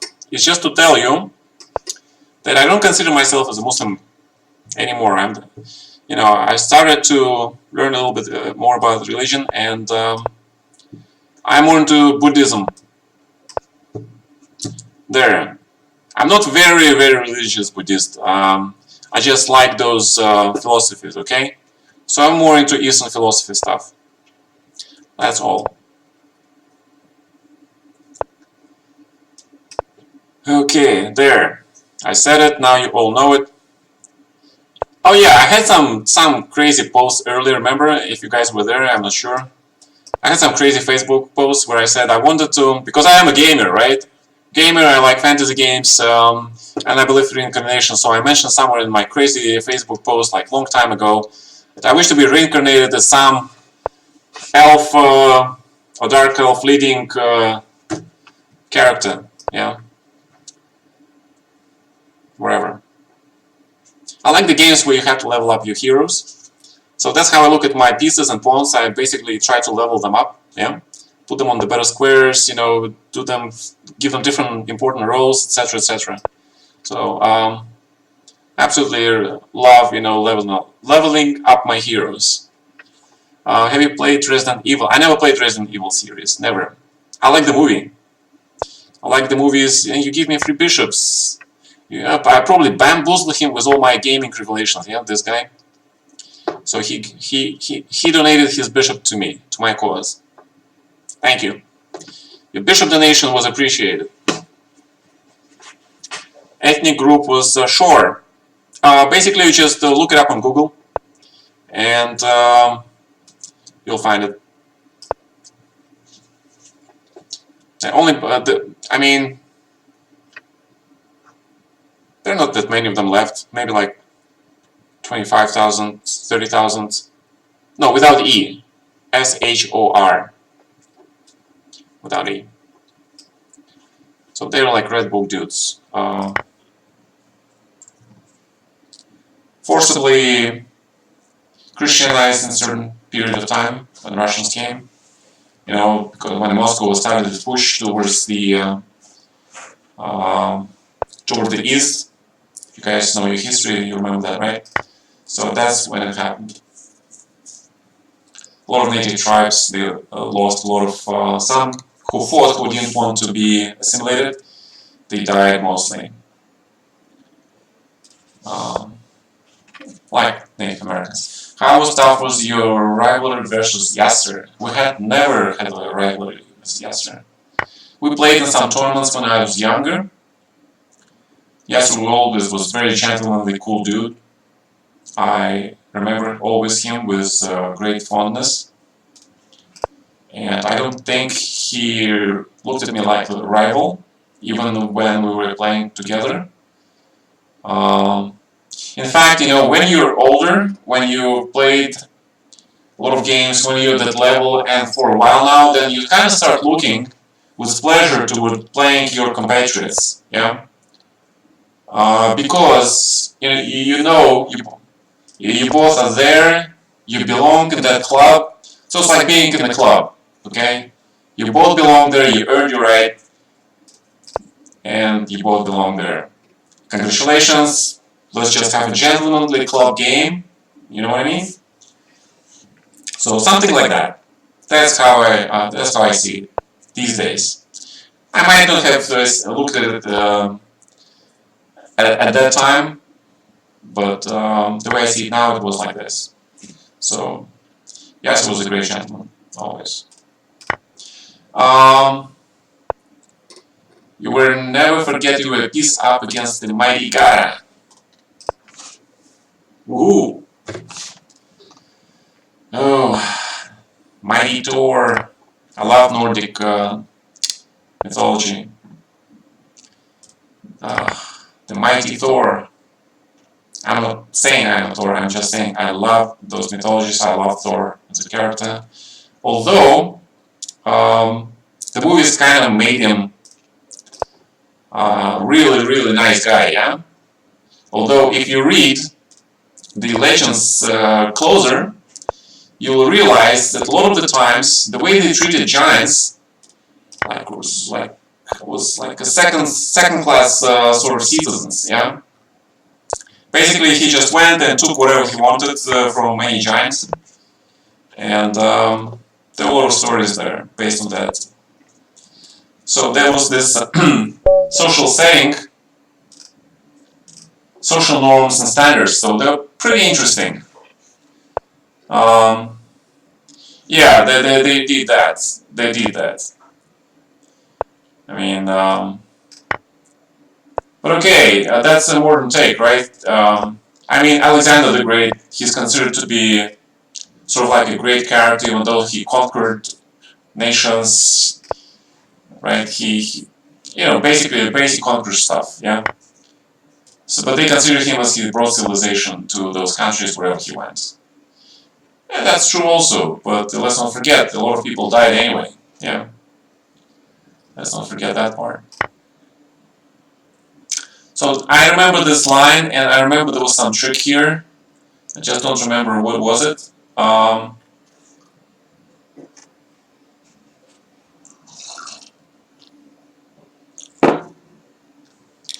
Was really good in math in school.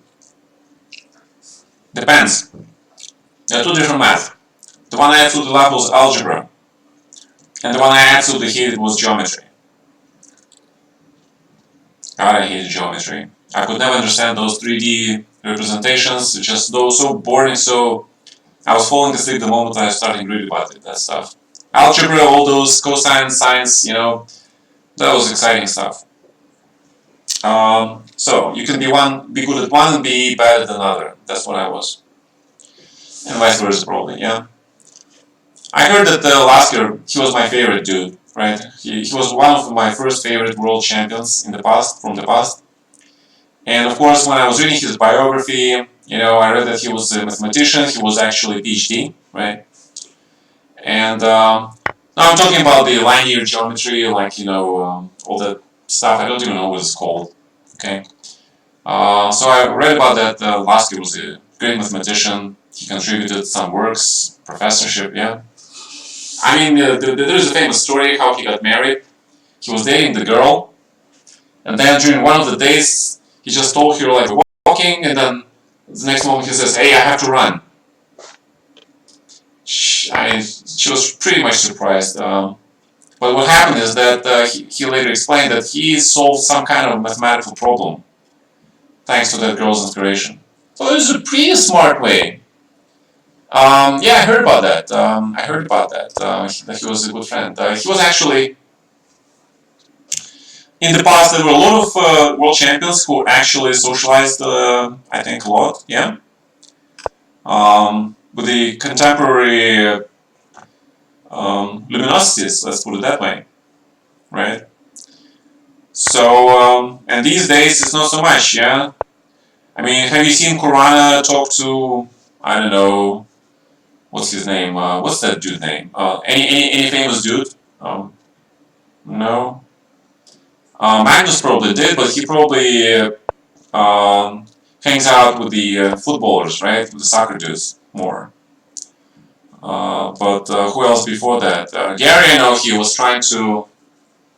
He made some famous friends like Arnold. Karpov, I'm not sure. But yeah. So in those old times, chess players were more socially alert and sociable, let's put it that way. And that was kind of fun. So, what's going on here? I think Black has fine position. He covers all his weak spots, right? The White King is kind of like looking dangerously. 95 is the threat. So 96 is basically bishop takes, pawn takes. And then probably King d7. King will be great blockader. F6 e5, then pawn d6 will be gone. Opposite color bishops. White has some chance for a draw, but if you're playing against Magnus, it's probably 0-1. Engines destroying social lives. Well, the thing I'm worried about is that there's a lot of automation now. People losing job because automatons, robots doing their jobs, faster, better, cheaper, right? And the age of the machines, the Ultron age, right, is here. There's no other way to say it. It's here. While the world population grows, the jobs, they actually diminish. King a3, what am I doing? I'm missing king a3. Okay, after king, you have to play king d3 because if a5, then 95 check, d7, d8, and I have to play knight c6, and then white has a chance. So you shouldn't resign here yet. The infusion of computer technology has made chess players less social alert in general. Yeah, but that's not only true with regards to chess. I mean, a lot of IT guys, they're famous, right? They've been nerds. I mean, they fantasize about women, that's known factor, so that's why they put in a lot of games, right? They put all those ridiculously minimal amount of clothing on female characters, right? If you guys go to any game, all the women are they like sort of sexualized, right? Minimal amount of clothing, probably to attract those nerdy population, right? And that speaks volumes, right? I mean, sex sells, etc. When I see something like that, I have such a strong feeling, just to tell them, grow up, get a girlfriend, get a life. Yeah, that's true.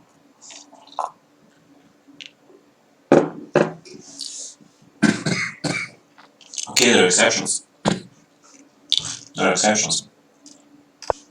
Although I'm not very familiar with Lara Croft character, I know that some kind of video game. I haven't played that particular game. Because I want to play some girl running around, yeah? I mean, I'm a guy, so I like to play guy characters. Sorry about that. It sounds discriminative from, I don't know, just my personal preference. I do like heroines in my games, the girl heroines. I try to level them up. They kick ass. So, okay, I hope that sort of equalizes, yeah? Yeah, but not just, yeah, so. Anyway, let's go back to chess, guys. Knight c3. I think I saw this line somewhere. I think, what is the right way to play this position? I don't remember.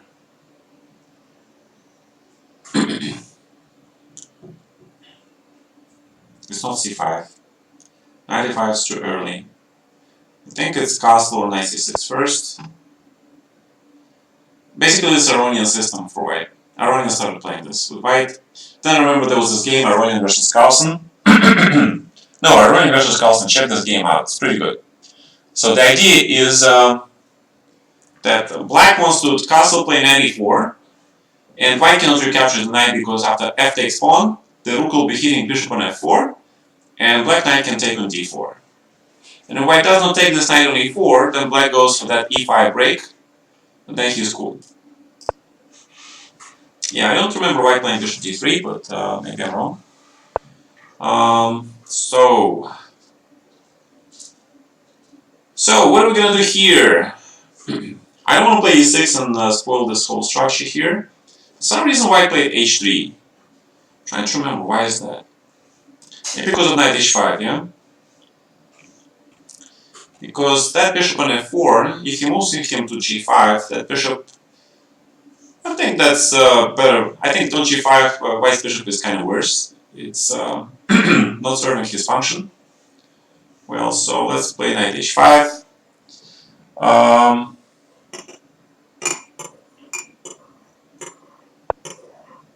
You know what bothers me? The X-Men movies, yeah?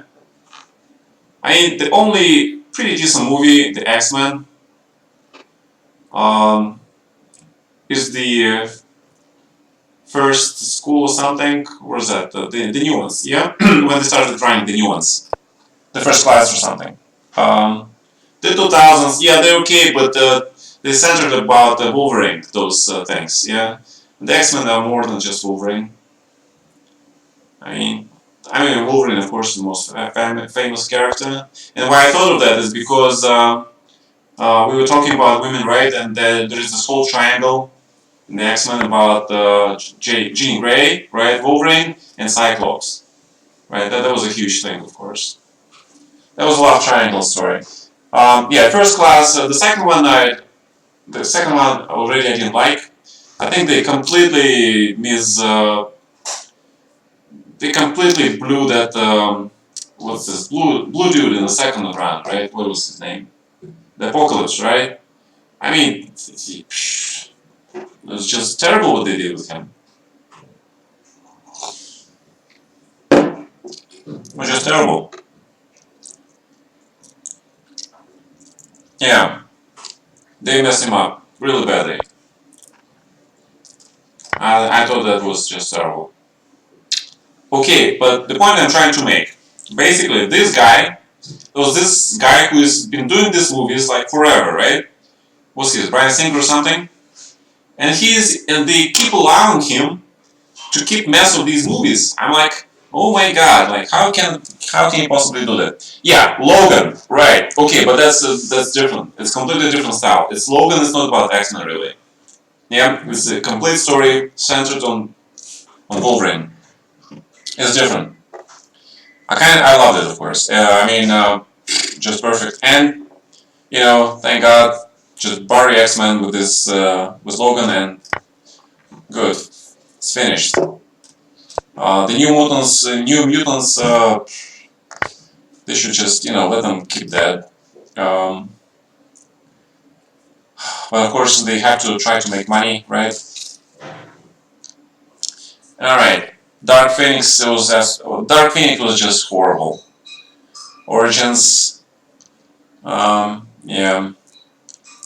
Because I grew up on these cartoons, that's why I feel so strongly about that.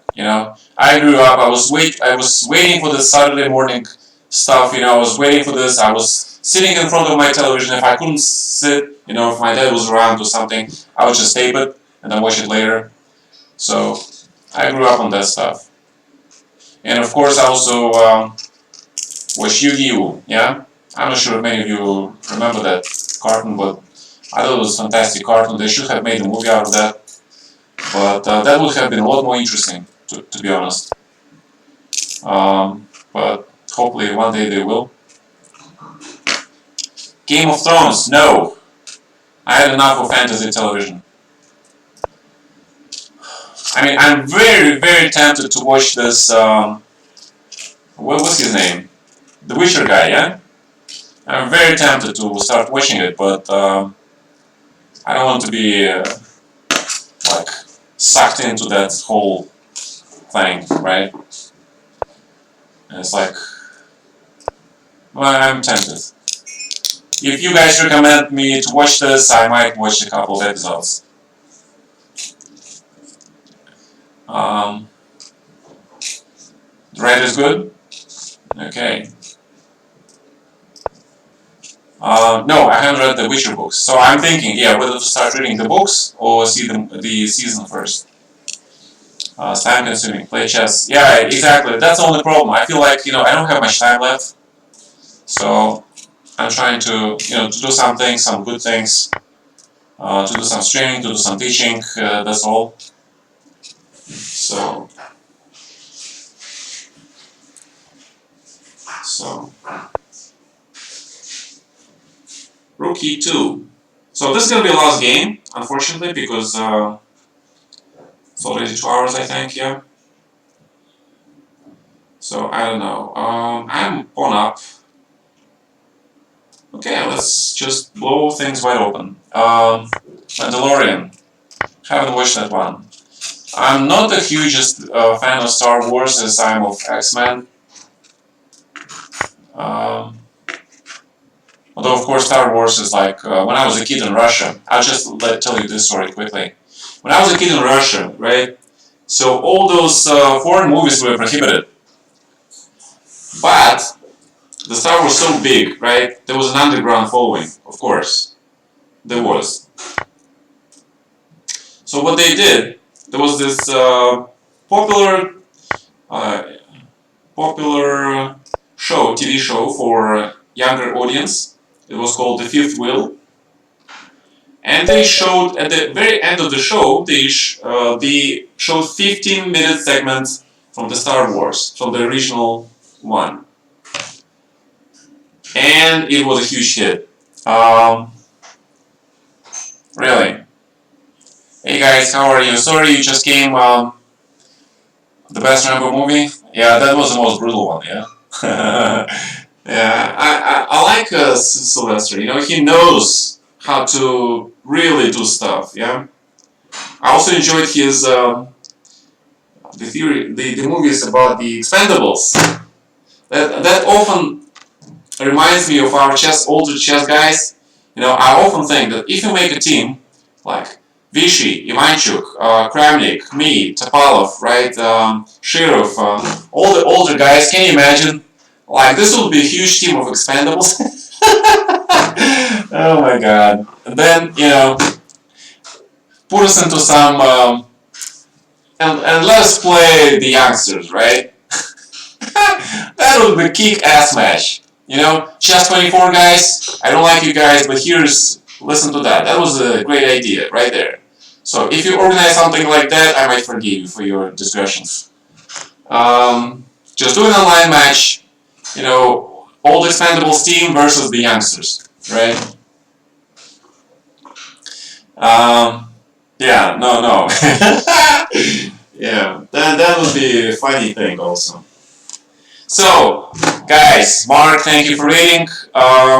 So, guys, I hope you enjoyed this stream. So let's see who else is streaming. Mark is streaming, right? So I know Jan is streaming, but where's Mark? He just disappeared. Maximus streaming. Okay. So the question is, you guys want? Since I'm ending the chat, do you guys want to raid Jan? Oh, you send the viewers to me. Mark, you want us to raid you back? I can try to raid you back, but I don't see you online. Yeah, you're offline, right? You get some sleep? Okay. So how do I raid this guy? Can somebody tell me? It's 9 p.m. Use a command. Means I sent everyone to you. Right. Great. Thanks, dude. Appreciate it. To raid, just type raid and name. Okay, so let's raid.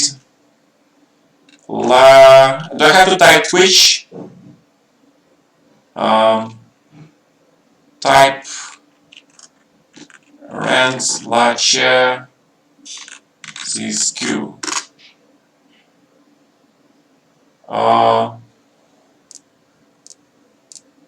Wait, Nothing happened. I have to do it in the Twitch channel probably, yeah? Okay, let's copy that. Ah, okay.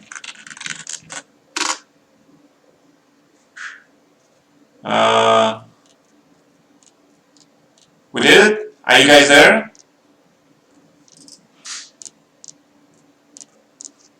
Probably didn't work. There's a timer? Ah.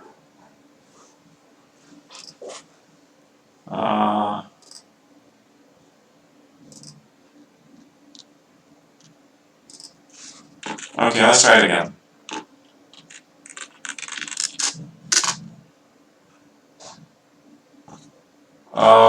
Where? This? Counting down. Aha! Click raid. Where's the raid? I don't see the raid. Unfollow. Where do I see raid? Top of the charts. Stream chats. Whispers. This one. Users. Prime loot. Right. I don't see it. Claim bonus. The big timer. Big timer though. It's a big timer though. I don't see it. Anyway. Oh.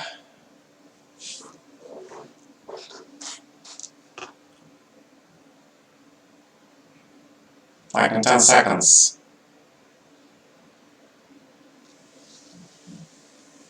Aha! There you go. Woohoo! Raid party! Yeah. Okay. Hi Jan, how are you? Yeah. So we're just in time to see he's playing touch. So much. Yeah. Touch first.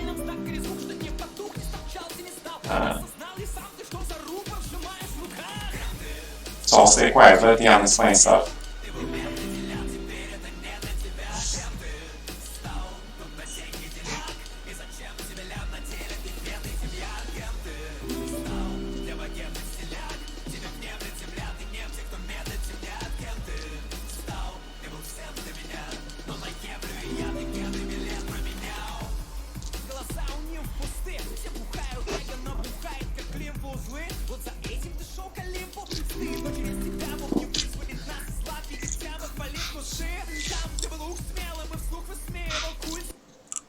Okay.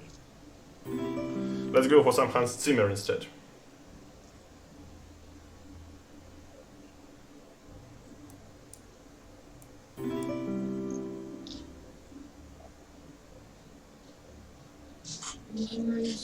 Я сейчас Яну рейдаю.